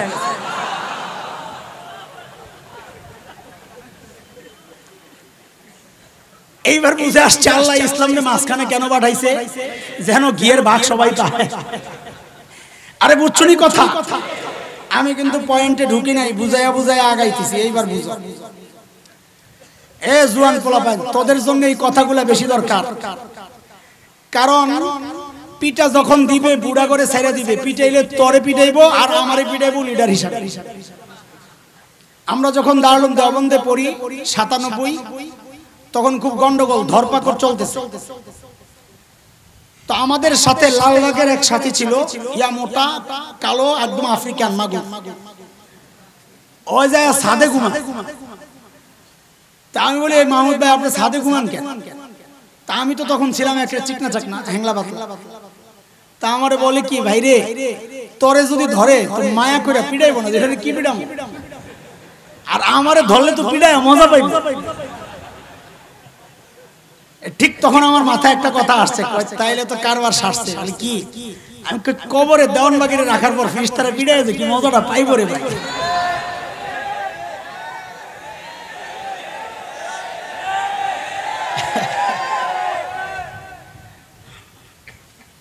আয় আল্লাহ, বাংলাদেশের আকাশে শকুনের আনাগোনা পরিলক্ষিত হচ্ছে। বাংলাদেশের উত্তরবঙ্গ পার্বত্য অঞ্চল, তোমাদের এই সীমান্ত এলাকাগুলো বাদ নাই, খ্রিস্টান মিশনারিরা কাজ করতেছে। হাজার হাজার খ্রিস্টান মিশনারি, শত শত নয়, হাজার হাজার নয়, লক্ষ লক্ষ মুসলমানকে খ্রিস্টান বানাচ্ছে, প্রলোভন দেখায়া, পয়সা দিয়া, ধোকা দিয়া, কোরআনের অপব্যাখ্যা করে করে। জানা আছে? আমরা গেলাম দিনাজপুর, এই খেয়াল করে শোনো আমার প্রথম পয়েন্ট। আমরা গেলাম দিনাজপুর, মুরতাদ হয়ে গেছে যারা, ইসলাম ত্যাগ করে যারা খ্রিস্ট ধর্ম গ্রহণ করেছে, তাদেরকে দাওয়াত দেওয়ার জন্য গেলাম দিনাজপুর। মিশনারিদের পক্ষ থেকে পুলিশকে নোটিশ করা হলো যে ঢাকা থেকে কিছু মৌলবী আসছে, এদের মতি গতি বেশি ভালো লাগতেছে না, গন্ডগোল লাগতে পারে। পুলিশ আমাদেরকে তলব করছে। তারপর আমাদেরকে একটা কথা জিজ্ঞেস করছে, পুলিশের প্রশ্ন। এই প্রশ্ন যদি আমি করি আপনাদের সামনে, দেখবেন এই জায়গায় অনেকের মাথায় ঢুকবে, হ্যাঁ পুলিশের কথা তো ঠিকই আছে, বেশ লাগতে পারে। কি প্রশ্ন? পুলিশের প্রশ্ন হচ্ছে, আচ্ছা হুজুর একটা কথা বলে, মুসলমানরা আমরা ইসলামের দাওয়াত গোটা দুনিয়ায় দেই কিনা? আমি কহ দেই। আমেরিকায় দেই, দেই ফ্রান্সে দেই, দেই। এই জন্য তো ফ্রান্সের মাথা খারাপ, কারণ 3 ভাগের 1 ভাগ মুসলমান হয়ে গেছে। এরা ডরাইতেছে আর একটু বাড়লে তো আমার ক্ষমতা যাবে, ওটা এমনি যাইবে। আমরা তো বলি অপেক্ষা কর হে ফ্রান্স, খুব শিগগির এটা হবে ইউরোপে মুসলমানদের নতুন ব্রাঞ্চ। আফ্রিকা ইসলামের দাওয়াত দেই, রাশিয়ায় দেই, ইউরোপে দেই। আমি কহ দেই, তাইলে তারা তো আমাদেরকে বাধা দেয় না, তো তাদের ধর্ম বাংলাদেশে প্রচার করলে আমরা কেন বাধা দিই? প্রশ্ন বুঝে আসছে? খ্রিস্টানরা তাদের ধর্ম বাংলাদেশে প্রচার করলে আমরা কেন বাধা দেই? তারা তো আমাদেরকে বাধা দেয়। তা আমি বলি, এই প্রশ্ন যদি কারো মাথায় জাগে তো বুঝতে হবে সে তার নবী চিনে নাই। কেন? বুঝেন, বুঝেন, বুঝার জিনিস এগুলা।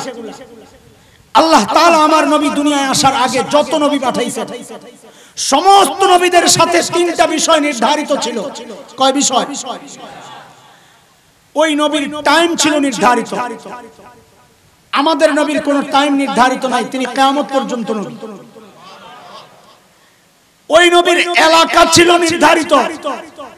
আমাদের নবী বিশ্ব নবী, তার কোনো এলাকা নির্ধারিত নাই। তিনি আমেরিকার নবী, তিনি রাশিয়ার নবী, তিনি ইউরোপের নবী, তিনি অস্ট্রেলিয়ার নবী। সমস্ত নবীদের কম ছিল নির্ধারিত। প্রমাণ ওই যে শুই রেখে আসছে পিছনে, মনে আসেনি? কি মুখস্থ করাইছিলাম? হযরত ঈসা কি বলছে? ও বনি ইসরাইল, আল্লাহ আমারে কাদের রাসূল বানায় পাঠাইছেন? তোমাদের রাসূল বানায় পাঠাইছেন। বুঝা গেল হযরত ঈসাকে আল্লাহ দুনিয়ার সব কওমের জন্য পাঠান নাই, তার কওম নির্ধারিত, সেটা ছিল খালি বনি ইসরাইল। বুঝে আসছে কথা? এইবার বুঝেন, তারা আমাদের দেশে দাওয়াত দিলে সমস্যা কি? বলে এটা বুঝার আগে আরেকটা উদাহরণ বুঝেন। আপনাদের এই এলাকার বর্তমান এমপি সাহেবকে ইমরান আহমদ, সিলেট শহরে এমপি ছিলেন সাইফুর রহমান সাহেব, শহরের সদর সাইফুর রহমান সাহেব আসেননি? আল্লাহ তার ভুলগুলো মাফ করে জান্নাত দান করেন। তিনি তো এখন এমপি না। আরে কথা বলে, এই এলাকার তো এমপি ছিল না? ছিলেন?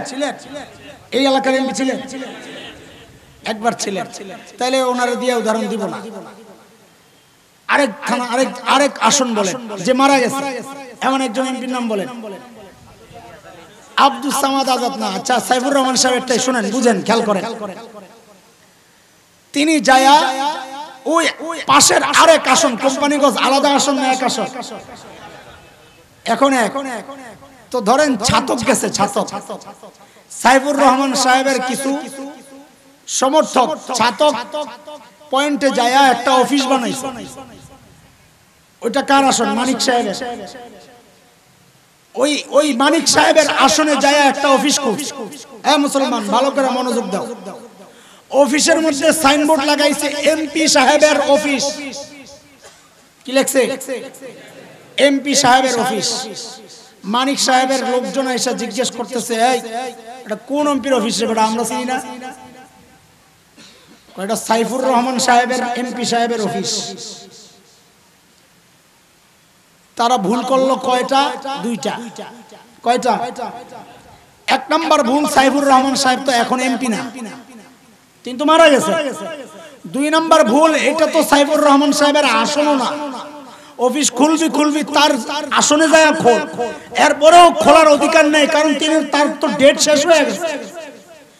পিডা খাইবনি, মানিক সাহেবের লোকজন পিডা দিবনি। এই পিডা দেওয়াটা ঠিক আছে তো নাকি? ঠিক আছে? আরে বুঝা বলো, ঠিক আছে?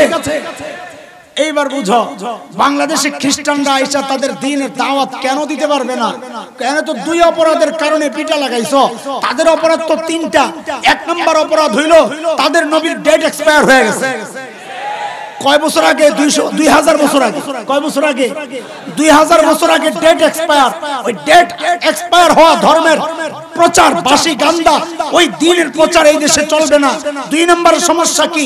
বলে হযরত ঈসাকে আল্লাহ দুনিয়ার সব কওমের জন্য পাঠান নাই, মুসলমানদের জন্য পাঠান নাই।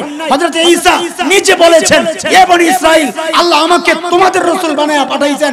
তিনি তো বাংলাদেশের কওমের রাসূল হিসেবে আসেন নাই, তার কওম তো আরেকটা। বাংলাদেশে আইসা মুসলমানদেরকে তুমি কেন দাওয়াত দিতেছো? ভুল করছো দুইটা।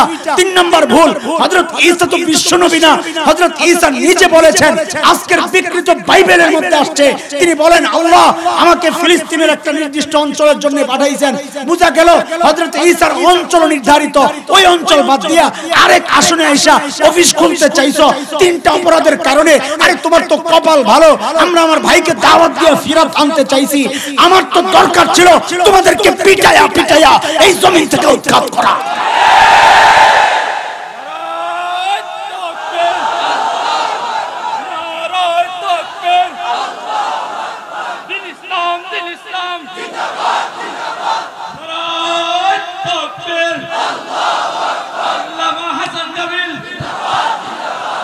মুহতারাম হাজিরিন, বলে তাইলে ইসলামের দাওয়াত গোটা দুনিয়ায় কেন চলে? বলে ওই বয়ান তো করতেছি। আরে দুনিয়ায় কোন নবীকে আল্লাহ বিশ্ব নবী বানান নাই। আমার নবী বিশ্ব নবী, রাহমাতুল লিল আলামিন। তিনি আমেরিকার নবী, ইসলামের দাওয়াত আমেরিকায় চলবে। তিনি অস্ট্রেলিয়ার নবী, ইসলামের দাওয়াত অস্ট্রেলিয়ায় চলবে। তিনি আফ্রিকার নবী, ইসলামের দাওয়াত আফ্রিকায় চলবে, ইউরোপে চলবে, বাংলাদেশে চলবে, গোটা দুনিয়ায় চলবে, কিয়ামত পর্যন্ত চলবে। আমরা এ যুবক চোখ কান সব খোলা রাখো, শকুন কিন্তু ঘুরতেছে। কারণ কি? কারণ হচ্ছে চুন খায়া জিহ্বা পড়ছি। এখন তুমি দই কইলে আমি বিশ্বাস করতে রাজি না। বলে কোন জায়গায় চুন খাইছো? চুন খাইছি পূর্ব তিমুরে, চুন খাইছি দক্ষিণ সুদানে, মুসলিম রাষ্ট্র ইন্দোনেশিয়া একটা দ্বীপের মধ্যে পূর্ব তিমির। খ্রিস্টানরা তাদের ধর্মের দাওয়াত দিয়া দিয়া খ্রিস্টান বানায়া বানায়া এক সময় স্বাধীনতা ঘোষণা কইরা হাজার হাজার মুসলমানকে কোবায়া কোবায়া হত্যা করেছে। আজকে সেটা পূর্ব তিমির একটা স্বাধীন খ্রিস্টান রাষ্ট্র। সুদান মুসলিম রাষ্ট্র। আফ্রিকায় তেল অধ্যুষিত অঞ্চল, এই অঞ্চলটার মধ্যে তারা টার্গেট নিয়ে লক্ষ লক্ষ মানুষকে খ্রিস্টান বানায়া স্বাধীনতা ঘোষণা দিয়ে দিছে। আর জাতিসংঘ লাল কুত্তার অফিসে বৈশা বৈশা এই ঘোষণাকে সাপোর্ট করার জন্য তারা তো অপেক্ষাই থাকে দিয়া দিছে। এই জন্য তোমাদের ওই সেবার আড়ালে যে কাজ, ওগুলা দেখলেই আমরা ভয় পাই, কারণ আমরা জানি তোমাদের মতিগতি ভালো না। তোমাদের কাছে একটা অনুরোধ, আমরা যেমন তোমাদের চেহারাটা চিনছি, তোমরাও একটু আমাদের ইতিহাস পড়ো, তাইলে তোমাদের সুবিধা হবে ইনশাআল্লাহ। বলে কি ইতিহাস? বলে মনে করো এটা পূর্ব তিমুর, এটা পূর্ব তিমুর, এটা মনে করছো এটা ইন্দোনেশিয়া, এটা মনে করছো। আরে ইন্দোনেশিয়া তো শাইখুল হিন্দকে পায় নাই। আরে ওই সুদান তো শাইখুল হিন্দ হযরত মদনীকে পায় নাই। এই বাংলাদেশ শাইখুল হিন্দের রুহানি সন্তানরা বাস করে। এই জমিনকে নিয়ে যদি তোমার ওই পরিকল্পনা তুমি আটো, শুনে নাও, কান খুলে শুনে নাও, এই পবিত্র জমিনে হযরত মদনী বিচরণ করেছেন। এই পবিত্র জমিনে লাখো আলেমের রক্ত ঝরেছে। এই পবিত্র জমিনে আজও এরকম আল্লাহ ওয়ালারা তাহাজ্জুদ পড়ে পড়ে চোখের পানি দিয়ে জমিনকে ভিজায়। এই জমিন দখল করবা, এই মানচিত্র টুকরা টুকরা করবা। খোদার কসম, আমাদের পেট যদি ডালে ঠকে যায়, জেনারা কুলাঙ্গাররা মানচিত্র দখল করবি থাক দূরের কথা, টুকরা টুকরা করবি থাক দূরের কথা, তোদের একটাকেও পালাতে দেব না ইনশাআল্লাহ, পালাতে দেব না ইনশাআল্লাহ।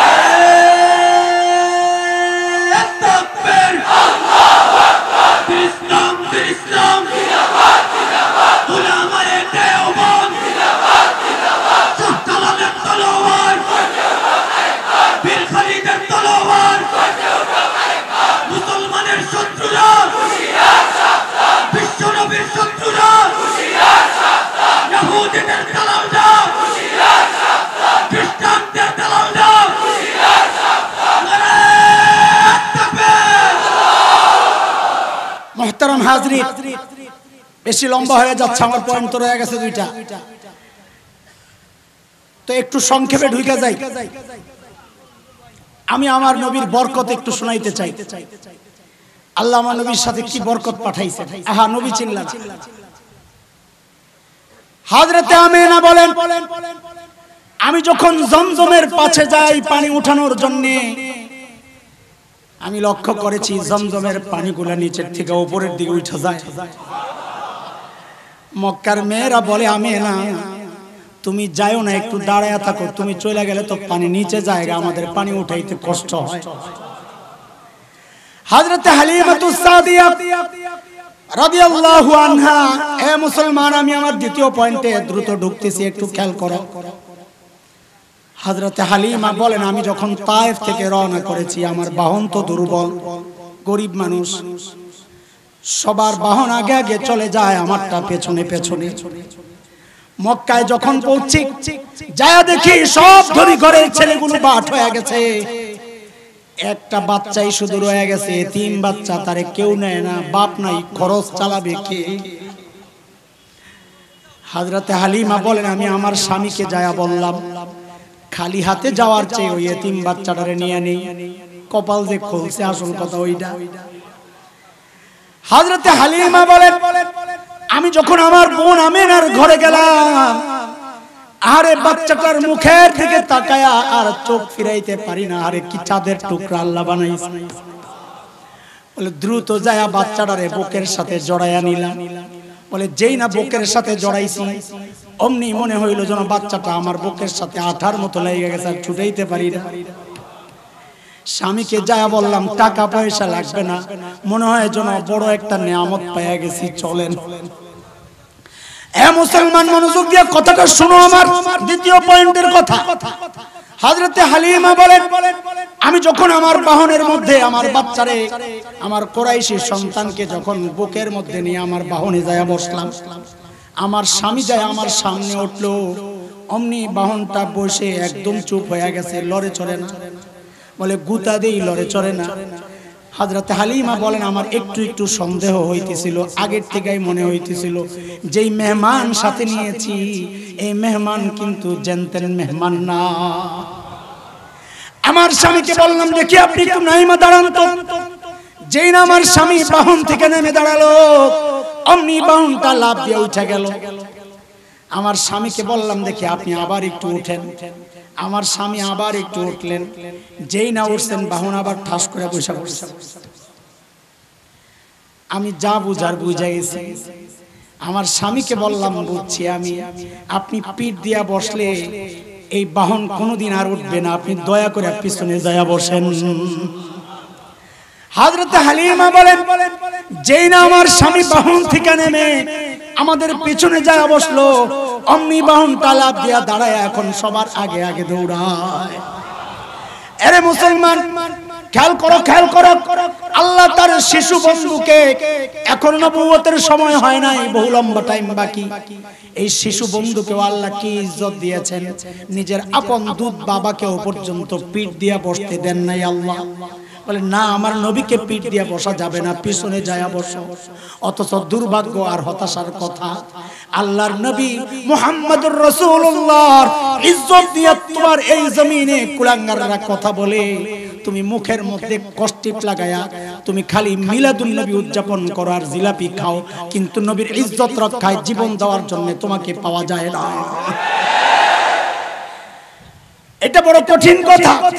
আল্লাহ বহু বিষয় ছাড় দিয়েছেন। নবীর সাথে বেয়াদবি আল্লাহ বলেছেন ইন্না শানিআকা হুয়াল আবতার, নবী আপনার সাথে যারা বেয়াদবি করবে আপনার শত্রুদের নাম গন্ধ এই দুনিয়া আমি রাখবো না, তারা নিশ্চিহ্ন হয়ে যাবে ইনশাআল্লাহ। কথা কোন ঠিক কি? এই জন্য আমরা বলি নবীর দুশমনরা তোরাও নিশ্চিহ্ন হবি, তোদেরকে যদি কেউ সাপোর্ট করে শেল্টার দেয়, খোদার কসম এটা সরকার হইলেও ওই সরকার টিকতে পারে না, পারে না, পারে না। আল্লাহ নবীর দুশমনরা এই জমিনে টিকতে পারে না, কথা বলো ঠিক কি না? এরে দোস্ত আল্লাহ বলেছেন নবীর সাথে যারা দুশমনি করবে লা ঈমান লাহুম, নবীকে যারা গালি দিবে আল্লাহ বলেছেন লা ঈমান লাহুম, তাদের সাথে কোনো আপোষ চলবে না, কোনো চুক্তি চলবে না। এই জন্য আমাদের সরকারের কাছে আমাদের নিবেদন এটা, হেফাজতে ইসলাম বাংলাদেশের পক্ষ থেকে ওই দাবি জানানো হয়েছে, আল্লাহর নবীকে নিয়ে যারা কটূক্তি করেছে, আল্লাহর নবীর ব্যঙ্গচিত্র একে যারা বেয়াদবি করেছে, ওই ফ্রান্সের সাথেও আমাদের কোনো মৈত্রী চুক্তি থাকতে পারে না, আমাদের কোনো রকমের সম্পর্ক থাকতে পারে না, কূটনৈতিক সম্পর্ক থাকতে পারে না। কথা কও ঠিক কিনা? আমাদের একটাই কথা, যেই জমিনে প্রতিদিন লাখবার উচ্চারিত হয় আশহাদু আন্না মুহাম্মাদার রাসূলুল্লাহ, ওই জমিনে নবীর দুশমন ওই লাল কুত্তাদের অফিস থাকতে পারে না, পারে না, পারে না। কথা কও পারে না? আমাদের একটাই দাবি, এই মহাসম্মেলন থেকে, এই লাখো জনতা থেকে একটা উচ্চারণ আজকে উঠতে হবে, বাংলাদেশে মুসলমানদের এই পবিত্র জমিনে ফ্রান্সের সরকার যদি নিঃশর্ত ক্ষমা না চায়, তাদের এই জায়গায় দূতাবাস থাকতে পারে না, থাকতে দেওয়া হবে না। যদি সরকার ব্যবস্থা না হয়, না নেয়, ইমানদার তৌহিদি জনতা, নবী প্রেমিক, প্রয়োজনে একটা ইট খুলা ফ্রান্সের দূতাবাসকে ছিন্ন বিচ্ছিন্ন টুকরা টুকরা করে দেওয়া হবে, টুকরা টুকরা করে দেওয়া হবে।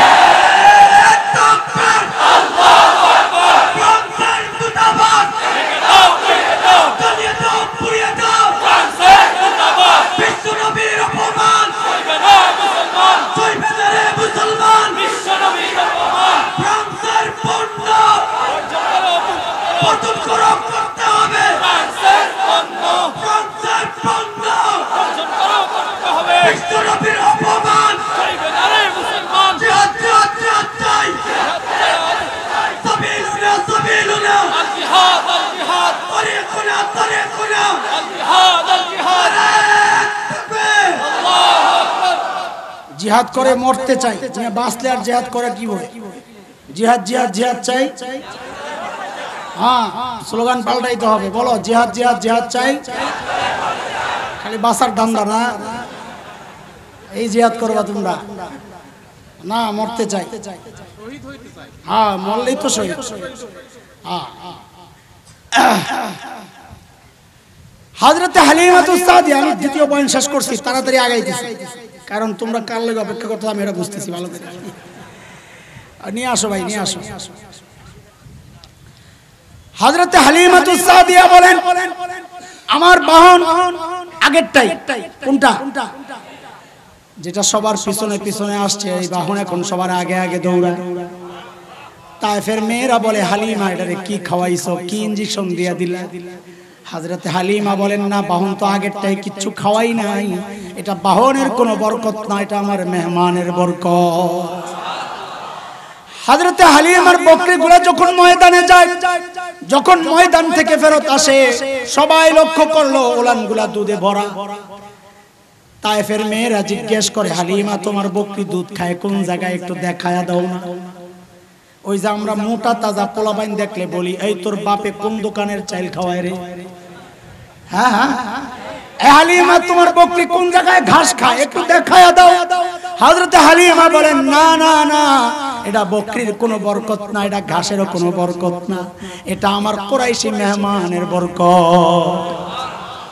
বরকত শুনাইলাম একটু। এবার আমার নবী কত সুন্দর ছিলেন এটা একটু শোনাই, তারপরে 3 নাম্বার ইনজেকশন ইনশাআল্লাহ। আমার নবী কত সুন্দর ছিলেন, হ্যাঁ ওই যে সাজায়া দেওয়ার সময় আল্লাহ চোখ দিবেন তো সেরা চোখ দিবেন, ঠোঁট দিবেন তো সুন্দর সবচাইতে ঠোঁট দিবেন, আল্লাহ কান দিবেন তো সবচেয়ে সুন্দর কান দিবেন, মাথা চুল দিবেন তো সবচাইতে সুন্দর চুল দিবেন, আরে ঘাম দিবেন তো সবচাইতে দামি ঘাম দিবেন। তোমার আমার ঘামের দুর্গন্ধে পাশে বসা যায় না, আর নবীর ঘাম থেকে মেশক আম্বরের ঘ্রাণ বের হয়। আম্মা জান আয়েশা রাদিয়াল্লাহু তাআলা আনহা বর্ণনায় বলেন, মিশরের মেয়েরা হযরতে ইউসুফকে দেখে দেখে নিজেদের হাতগুলা কাটছিল। কোরআনের কথা, ওয়াকাত্তানা আইদিয়াহুম ওয়াকুলনা হাশা লিল্লাহ মা হাযা বাশারা ইন হাযা ইল্লা মালাকুন কারীম। হাত কাটে আর বলে এটা তো মানুষ না, মানুষ এত সুন্দর হয় না। বলে তাইলে কি? বলে এটা অনেক দামি ফেরেশতা, সম্মানিত ফেরেশতা। আম্মা জান বলেন মিশরের মেয়েরা যদি আমার নবীকে দেখতো তো ওই ছুরিগুলা দিয়া নিজেদের হাত কাটতো না, নিজেদের কলিজাটারে টুকরা টুকরা করে ফেলতো। টুকরা কি করে নাই হযরত হামজা? নবীর চেহারায় তাকায় কলিজা টুকরা করায় নাই? আরে হামজা তো সাহাবী ছিলেন, নবীরে দেখছেন। আমরা 1400 বছর পরে না দেখাই এখনো লাখো জনতা তৈরি আছে নবীর ইজ্জত রক্ষায়। কলিজা কেন? আমি তো বলি রে ভাই, আমার মাথা থেকে পায়ের আঙ্গুল পর্যন্ত যতটা টুকরা করতে মনে চায় তুই কর, তাও আদাতে আমার নবীরে গালি দিবি না। আসুনা রাজি, আসুনা। বহু বাচ্চা আছে মা বাবার কথা শুনে না, বহু বাচ্চা আছে মা বাবার কথা শুনে না, কিন্তু এর সামনে কারো মারে গালি দিলে এর কিন্তু মেজাজটা বিগড়ে যায়। বহু বাচ্চা পাওয়া যাবে দাড়ি রাখে নাই, নবীর কথা শুনে না, নবীর মতো সুরত নাই, কিন্তু যেহেতু নবী বাবা, রুহানি বাবা, গালি দিলে তার কলিজায় কিন্তু আগুন ধরে যায়, জীবন দেওয়ার জন্য প্রস্তুত থাকে। কথা কও ঠিক কিনা? কবি হাসান ইবনে সাবিত নবীর সৌন্দর্যে মুগ্ধ হয়ে চেহারার দিকে তাকায়া তাকায়া কবিতা লেখেন। আরে কি কবিতা লেখেন?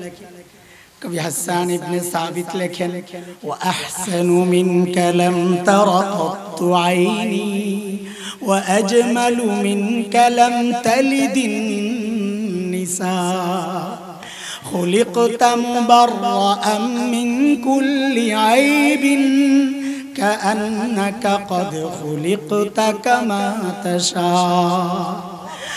নবী আপনার চেহারার দিকে তাকাইলে মনে হয় এই চোখ আপনার চেয়ে সুন্দর কোনোদিন কাউকে দেখে নাই, আপনার চেয়ে সুন্দর কোনো মা কাউকে জন্ম দেয় নাই। নবী আপনার দিকে তাকাইলে মনে হয় আল্লাহ আপনাকে সমস্ত ত্রুটি মুক্ত কইরা দুনিয়ায় পাঠাইছেন। আপনি যেমনটা চেয়েছেন আল্লাহ আপনাকে ওই রকম কইরা পাঠায়া দিয়েছেন। আরে ভাই নবীর শান কি বলবো, আমি শেষ করতেছি ওই কবির মতো বইলা। যেই কবি নবীর শান বলতে গিয়া বলে নবী আমি মাপ চাই, আপনার শান আপনার সৌন্দর্য পুরোপুরি বর্ণনা করার ক্ষমতা কারো নাই। শেষ কথা একটাই বলা যায়, আল্লাহর পরে সবচাইতে সম্মান আর মর্যাদা আপনার। ইয়া সাহিবাল জামাল ইয়া সাইয়্যিদাল বাশার মিন ওয়াজহিকাল মুনীর লাকাদ নাওয়ারাল কমার লা ইউমকিনুস সানাউ কামা কানা হাক্কুহু বাদাজ খুদা বুজুর্গ তুই কিসসা মুখতাসর। ও সৌন্দর্যের বরপুত্র, ও মানুষের নেতা সরদার, আপনার চেহারার দিকে তাকাইলে মনে হয় ওই চাঁদ আলোকিত হয়েছে আপনার চেহারার একটু আলো পেয়ে। আপনার প্রশংসা আমার পক্ষে করা সম্ভব না, কারো পক্ষে করা সম্ভব না। শেষ একটা কথা বলে দেই ওগো নবী, আল্লাহর পরে আপনার মর্যাদা সবচেয়ে বেশি। আমার কথা শেষ, কিন্তু 3 নাম্বার ইনজেকশনটা তো রয়ে গেছে, রয়ে গেছে। তো শোনো হুজুর, আস্তে আস্তে আমি ইনজেকশনটা দিয়ে লাই, তোমরা ইনজেকশন খায়া রেডি হয়ে বসো। ওই ইনজেকশন দেওয়ার আগে 2টা উদাহরণ দিয়া তোমার থেকে কিছু ওয়াদা নেওয়া লাগবে আমার। 1 নাম্বার উদাহরণ বুঝো আগে, এরপরে বিষয়ে ঢুকবো। পাবলিক ডাইরে ঢুকলে তো বুঝতে চায়, আগে একটা উদাহরণ শুনো। মানুষ এখন বড় সচেতন। ফার্মেসিতে গিয়ে ওষুধ কিনতে গেলে এখন সর্বপ্রথম কি দেখে? ডেট এক্সপায়ার কবে, এক্সপায়ার ডেট কবে দেখেনি? যদি দেখে 1 মাস আছে, তা আমরা পরিভাষায়, আমি তো ফার্মেসি ওষুধের ব্যবসা করতাম, তা আমরা বলতাম শর্ট ডেটের মাল, এটা চলবে না, নতুন মাল দাও। আর যদি দেখে 1 মাস ডেট ওভার হয়ে গেছে, তাইলে ওষুধ নিবে, আরে খাও বলো। আর যদি দেখে 1 বছর পার হইছে, খাইবো কেউ ওষুধ, এটা কি আর ওষুধ আছে না বিষ? আরে জোরে বলো, সবাই বলা লাগবে না। ধোকা দিবা তোমরা আমারে, পরে ধোকা দিবা, ইনজেকশনের সময় কবা না আমার ইনজেকশন লাগবে না। বলো এই ওষুধ কেউ খাবে? কয় বছর গেছে? মাত্র 1 বছর। কি বলো এটার ওষুধ নাই, কি হয়ে গেছে? কথা ঠিক আছে তো? নাম্বার 1। উদাহরণ নাম্বার 2, নতুন জামাই এখনো বিয়ে করে নাই, বর যাত্রা গেছে শ্বশুর বাড়ি, আসার সময় রাস্তায় জ্যাম পড়ে গেছে। তো যাইতে যাইতে দিন ছোট, 4টা বেজে গেছে। মেয়ের বাবা বলে বিয়ে শাদী পরে হবে, আগে খায়ালো। এটা শ্বশুর বাড়ি দেখে বলছে, বক্তা করে বলে না, দেরি হইলে হুজুর মানুষ যাইব গা, খাওন পরে আগে বয়ান করে। তো যেহেতু জামাই, তো মায়ের বাবে কি বলে যে আগে খাওয়া দাওয়া সারেন তারপরে বিয়া। আরে বুঝছেন নি কথা?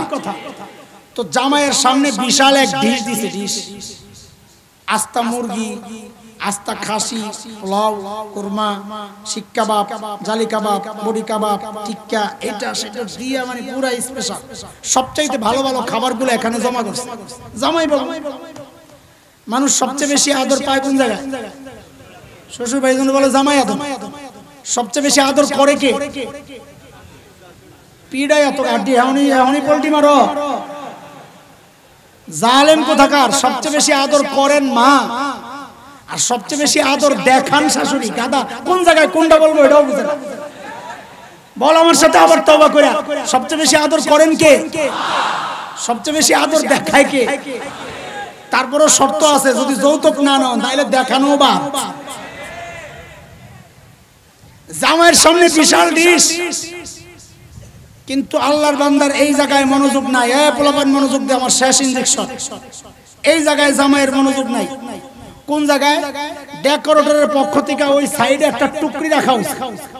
ওই টুকরির মধ্যে মানুষের খাবারের উচ্ছিষ্ট, হাড্ডি হুড্ডি, ওই যে লেবুর সিলকা, আবার ওই বাচ্চা কাচ্চারা যে পোলাও খাইছে এই একটু উচ্ছিষ্ট গুলা, নাকের শ্লেষ্টা মেষ্টা লাগছে, আঠালো উঠালো ময়লা, ওগুলা নিয়ে ফেলাইছে। জামাই ওই জায়গায় তাকায় রয়েছে। কিছুক্ষণ পর সারে লাভ দিয়ে উঠছে, আস করছে, দৌড়ে গেছে ওই টুকরির সামনে, যাই ওই জায়গায় হাড্ডি একটা লইছে, লইয়া ওই যে নাকের ময়লা টয়লা সহজে পোলাও পরে রয়েছে, ওইটা এক মুখ দেয়, হাড্ডিটার একটা চাবানি দেয়, লেবুতে রস নাই, সিলকার কামড় খাইতেছে খুব মজা করে। এর কি ভাব খাইতেছে। মেয়ের বাপ দূর থেকে এই দৃশ্য দেখছে, আল্লাহ এটা কোন জামাই। আচ্ছা এবার তোমরা বলো, এই ছেলে পাগল না সুস্থ? এইরকম বললে আমি সামনে আগে পারবো না, সবাই বলা লাগবে এই ছেলে পাগল না সুস্থ। সবাই সবাই একসাথে, এই ছেলে পাগল না সুস্থ? কেন পাগল বললা? তোর সামনে সবচেয়ে দামি খাবার, এটা বাদ দিয়া তুই গেছস ওই বাসি উচ্ছিষ্ট মানুষ খায়া ফেলাই দিছে নষ্ট খাবারটা খাইতে। তো তুই তো সুস্থ না, তুই তো কি? আবার বলেন তো, সবাই বলেন তো। বুঝা গেল এই মজলিসে পাগলের অভাব নাই। কেন? আল্লাহ তাআলা এইরকম শ্রেষ্ঠ রাসূল তোমারে দিলেন, তোমার সামনে এইরকম শ্রেষ্ঠ রাসূলের আখলাক, তোমার সামনে এইরকম শ্রেষ্ঠ রাসূলের জামা, তোমার সামনে এইরকম শ্রেষ্ঠ রাসূলের পায়জামা, তোমার সামনে এইরকম শ্রেষ্ঠ রাসূলের বিবাহ পদ্ধতি, তোমার সামনে এইরকম শ্রেষ্ঠ রাসূলের সূরত, সব বাদ দিয়া তুমি গেছো 1 বছর আগে ডেট এক্সপায়ার হয়ে গেছে, ওই ঔষধ খাইতে রাজি না। 2000 বছর আগে খ্রিস্টান ধর্মের ডেট এক্সপায়ার হয়ে গেছে, ওই ধর্ম তুমি মানতে রাজি। তোমার সামনে নবীর এত সুন্দর আদর্শ, ওইটা বাদ দিয়া তুমি হিন্দুদের কালচার গ্রহণ করো, হিন্দুদের বিয়েগুলো ফলো করো, হিন্দুদের সিরিয়াল দেখা বোর শাড়ি বানায় দাও, বোর থ্রি পিস বানায় দাও। বুঝা গেল তুমিও সুস্থ না, তুমি আস্তে একটা নাম্বার 1 পাগল। কথা বুঝে আসতেছে? ইনজেকশনটা বেশি করা হয়ে গেছে না? জায়গা মতো লাগছে? উপকার হবে না ইনশাআল্লাহ। এখন বলো, সুস্থ থাকবা না পাগলের কাতারে নাম লেখাবা? আজকের এই তাফসীর মাহফিল ওয়াদা, সুস্থ না পাগল? আমরা সুস্থ না পাগল? সুস্থ যদি প্রমাণ দিতে হয় তাহলে এই ডিশ থেকে অন্তত একটা গোশতের টুকরা তো খাওয়া দরকার। আমি সুস্থ এটা বুঝাইতে হইলে কমপক্ষে একটা টুকরা এখান থেকে খাই, অন্যটি না খাই। একটা টুকরা খায়া মায়ের জামাইরে মায়ের বাবারে বুঝাইয়া দেই আমি সুস্থ। এখন আমি খুব ক্লান্ত, আনিজি লাগতেছে, শ্বশুর বাড়িতে আসছি, আমি একটু খাইলাম, পরে খামো, শাশুড়ি যারা দিব পরে আরো খাওয়ান তো রয়ে গেছে জান্নাতে আর কি, ওইটি খামো। এই ডিশ থেকে একটা গোশতের টুকরা খাইতে রাজি? মাত্র একটা? আরে বলো না, মাত্র একটা। সবাই ইনশাআল্লাহ? এখন তো দাঁড় করালে দেখা যাবে যে বেশিরভাগই কব না, আমার কাছে ওই পচাটাই মজা। ডিশ থেকে কয়টা গোশতের টুকরা খাওয়ানো? কয়টা? তাহলে মাত্র নবীর একটা সুন্নতের ওয়াদা দিবা, আজকে এই মুহূর্তে নগদ কালেকশন যারা এই পর্যন্ত দাড়ি কাটতা আজকে ওয়াদা দিবা যে না আমি পাগল না, আমি সুস্থ, আমি ওই 2000 বছর আগের ডেট এক্সপায়ার হওয়া এই চেহারা নিয়ে নবীর সামনে দাঁড়াবো না, আমার নবীর সুরত ধইরা দাড়ি নিয়ে আমি নবীর সামনে দাঁড়াবো, ওই ডিশ থেকে জামাইয়ের ডিশ থেকে উন্নত খাবারটা আমি খাইতে চাই, মাত্র একটা গোশতের টুকরা খাইয়া প্রমাণ দেওয়া লাগবে যে আমি সুস্থ। দেখি কে কে ওয়াদা করবা, যার দাড়ি আছে সে না, যে দাড়ি কাটতা এখনই ওয়াদা করবা এই মুহূর্ত থেকে তওবা করলাম আর জিন্দেগিতে নবীর কলিজায় ব্লেড লাগাবো না।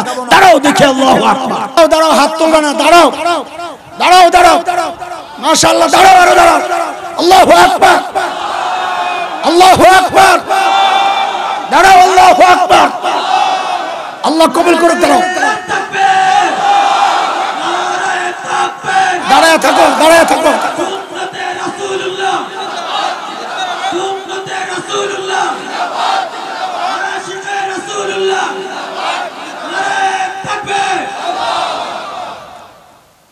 ওয়াদা ইনশাআল্লাহ। বন্ধনওয়ালারা যদি আবার দাওয়াত দেয়, না দেওয়ারই সম্ভাবনা, বলি বেটা তো গলা ভাঙ্গা থাকে দেখা যায়, যদি আবার দাওয়াত দেয় তো আগামী বছর দাড়ি নিয়ে আমার সাথে সাক্ষাৎ করা লাগবে ইনশাআল্লাহ। হুজুর আসছেন তো 9:10 বাজে না, আমার তো 9টা বলছে, আমি তাড়াতাড়ি গুছাই আনলাম, এখন বলবে 9:30 তো হবে না। এখানে টাইম তো লেখা আছে 9টা, এই যে 7:30 থেকে 9টা তো বলা লাগবে, তো আমি তাড়াতাড়ি গুছাই আনলাম, কথা শেষ করছি। ভাই শোনো, খেয়াল করো, হুজুর আসতেছে, দেরি লাগলে টাচ দিলেই তো কত কথা ফালাই আসলে, ঠিক আছে সমস্যা তো না, আমি আর এই ভাঙ্গাটা দিয়ে আরো 2 ঘন্টা চালাতে পারবো সেই সমস্যা তো না, বাকি একটা জায়গায় আনার পরে এখন যদি কয় না আর একটু লাগবে তাহলে তো সমস্যা। হ্যাঁ ওয়াদা ইনশাআল্লাহ, আরে ভাই ওয়াদা ইনশাআল্লাহ। দাড়ি কেন রাখবা তার আগে আমাকে বলো তুমি কাটো কেন, রাখবা কেন সেটা পরে, আগে বলো কাটো কেন। এদিকে এদিকে ওঠা উঠি না, যাতাতে বসা পেশাবে ধরছে, মাঠ নষ্ট করো না, নিচে বালু না কি ত্রিপাল, সর্বনাশ, তাই তো ঝামেলা, এ ছেড়ে দাও, এদিকে এদিকে এদিকে তাও ভাই দাড়ি কেন কাটো কেন রাখবা, কাটো কেন আগে বল। তোমার খবর আছে শয়তান কি কাম করছে, গত বছর বলছিলাম মনে আছে নি, শয়তান কি কাম করছে মনে আছে, আরে শয়তানের চ্যালেঞ্জ আল্লাহকে, আল্লাহ আমি আপনার বান্দাদেরকে গুমরা করব, গুমরা কেমনে বলে তাদের সুরত পাল্টায় ফেলাম, মনে নাই গত বছর বলছি, সুরত কেমনে পাল্টাইছে বলে আমি বেড়ারে বেড়ি বানাবো, বেড়িরে বেড়া বানাবো, ওয়ালা উদিল্লান্নাহুম ওয়ালা উমান্নিয়ান্নাহুম ওয়ালা আমুরান্নাহুম ফালা ইউবাত্তিকুন্না আযানাল আনআম ওয়ালা আমুরান্নাহুম ফালা ইউগাইয়িরুন্না খালকাল্লাহ। সৃষ্টির পরিবর্তন, তুমি মনে করতেছো কাইটা তুমি স্মার্ট হইছো না, আরে জগতের মধ্যে সবচেয়ে স্মার্ট পুরুষের নাম মুহাম্মদুর রাসূলুল্লাহ সাল্লাল্লাহু আলাইহি ওয়াসাল্লাম। দাড়ি কাইটা না রাইখা, আমার নবী স্মার্ট ছিলেন দাড়ি কাইটা না রাইখা, তো তুমি কাইটা কিভাবে মনে করতেছো তুমি স্মার্ট হচ্ছ, তোমার খবর আছে শয়তান তোমারে কি বানাইছে। ওই যে বলছিল পিচ্চি একটা চিৎকার করে কাঁদতেছে, এক বড় দাড়িওয়ালা হুজুর গেছে দৌড়াইয়া কোলে নেওয়ার জন্য, যেই না কোলে নিতে গেছে পিচ্চি আরো দিছে চিৎকার, দাড়ি ছাড়া এক লোক ছিল দূরে দৌড়াইয়া এসে পিচ্চিরে কোল লইছে, কোল্লায়া বলে এর মধ্যে পিচ্চির কান্না থামে গেছে, তো এই হুজুর দেখতে পারতো না, তো এইবার হুজুরের দিকে তাকায়া তাকায়া বলে বুঝলেন কি হুজুর, বলে কি, বলে আপনাকে জঙ্গি গড়ে পিচ্চিরাও ভয় পায়। হুজুরে তুমি বলদ পাইছো না, আরে হুজুর রে ব্যাককল পাইছো না? হ্যাঁ হুজুর আস্তে করে মাইরা দিছে। আমারে দেখা ভয়ে কানছে আর তোমার দেখা কান্না থামছে, এটা মনে করছো? না না, তোমার কলেজায় কান্না থামছে কারণ তোমারে আম্মা মনে করছে। দাড়ি কাটাছে, বেড়ার বেড়ির পার্থক্য নাই তো। আরে কথা কও। বাসের মধ্যে উঠবো, এক মাদ্রাসার ছাত্র, স্কুলের ছাত্র, ধাক্কা লাগছে, মাদ্রাসার ছাত্রের দিছে এক ঠেলা। আমরা তো ভাই দিনের জন্য আমরা খুব কঠিন, ব্যক্তিগত ব্যাপারে নরম হয়ে থাকি। এটা সাহাবেদের সুন্নাহ, আশিদ্দাউ আলাল কুফার রুহামাউ বাইনাহুম। ধাক্কা খাইছে তো হুজুর তো স্টিল বডি, হুজুরের বডি কি তুই খাস ফারম, আমি খাই একদম ভিটামিন ডাইল, পাতলা ডাইলের পানি পুরাটাই ভিটামিন, খাই পুরা শক্তি। তুই তো ওই ফার্মের মুরগি খাইতে খাইতে পুরো লুজ হয়ে রইছিস। তো পোলায় ধাক্কা খায়, মেজাজ খারাপ, যায় বসছে সিটে, ওই পাশে হুজুর বসছে, এই পাশে মাদ্রাসার ছাত্র। এর মধ্যে কলেজের বেডি একটা বসছে মাইয়া। তো আল্লাহ পাকের খাস রহমত, আমগো হুজুরগো পাশে মেয়েরা বসে না, এটা আল্লাহর খাস রহমত। এই লেবাসটাও আমরা বহু গুণা থেকে বাঁচায় দেয়। ঠিক কথা। মেয়ে যায় বসছে ওই কলেজের ছেলের সাথে। কলেজের পোলায় তো পুরা পাইছে একটা উসিলা, আস্তে করে হুজুর দেখলা তোমগরে মাইয়ারা পছন্দ করে না। হুজুর কা গাদা তোর কাছে বসছে কি জন্য? তোর আপনজন, তোর সজাতি মনে করছে, মাইয়া মনে করে হইছে। আমারে বেড়া মনে করে আমার লোকে ভয় নাই। তুমি দাড়ি কাটতেছো কেন বলো? শয়তান তোমারে বেডি বানায় ছেড়ে দিয়েছে। বেহায়া কোথাকার, তোর লজ্জা লাগে না? তোর এর বেডির একরকম দেখা যায়, এরপরও তো কাটিস। তো তোরে এখন দেখা দেখা মানুষ আসবে, ওই যে বেডি যায়। খেয়াল করে দাম দাম দাম। হাকিমুল উম্মত মুজাদ্দিদ মিল্লাত হযরত মাওলানা আশরাফ আলী থানভী রাহমাতুল্লাহি আলাইহির বলো খলিফা খাজা আজিজুল হাসান মজজুব রাহমাতুল্লাহি আলাইহি। কেউ জিজ্ঞেস করছেন, হযরত আল্লাহর সামনে আপনি কি আমল নিয়ে দাঁড়াবেন? বড়রা তো আমাদের মতো না, আমরা আমল করি অল্প, মনে করি বহু কিছু করে ফেলছি। বড়রা আমল করেন অনেক আর ভাবেন কিছুই করতে পারি নাই। খাজা আজিজুল হাসান মজজুব বলেন, আরে মালিকের সামনে পেশ করার মতো আমার তো কোনো আমল নাই। হ্যাঁ, আমি একটা কাজ করব মনে মনে আশা করে রাখছি। বলে কি করবেন? বলে আমি আমার মালিকের সামনে দাড়িগুলো এমনি ধরবো। আমার মালিকের সামনে দাড়িগুলো এমনি ধরবো, ধরে বলবো, তেরে মাহবুব কি আরব शबाहत लेकर आया हूँ,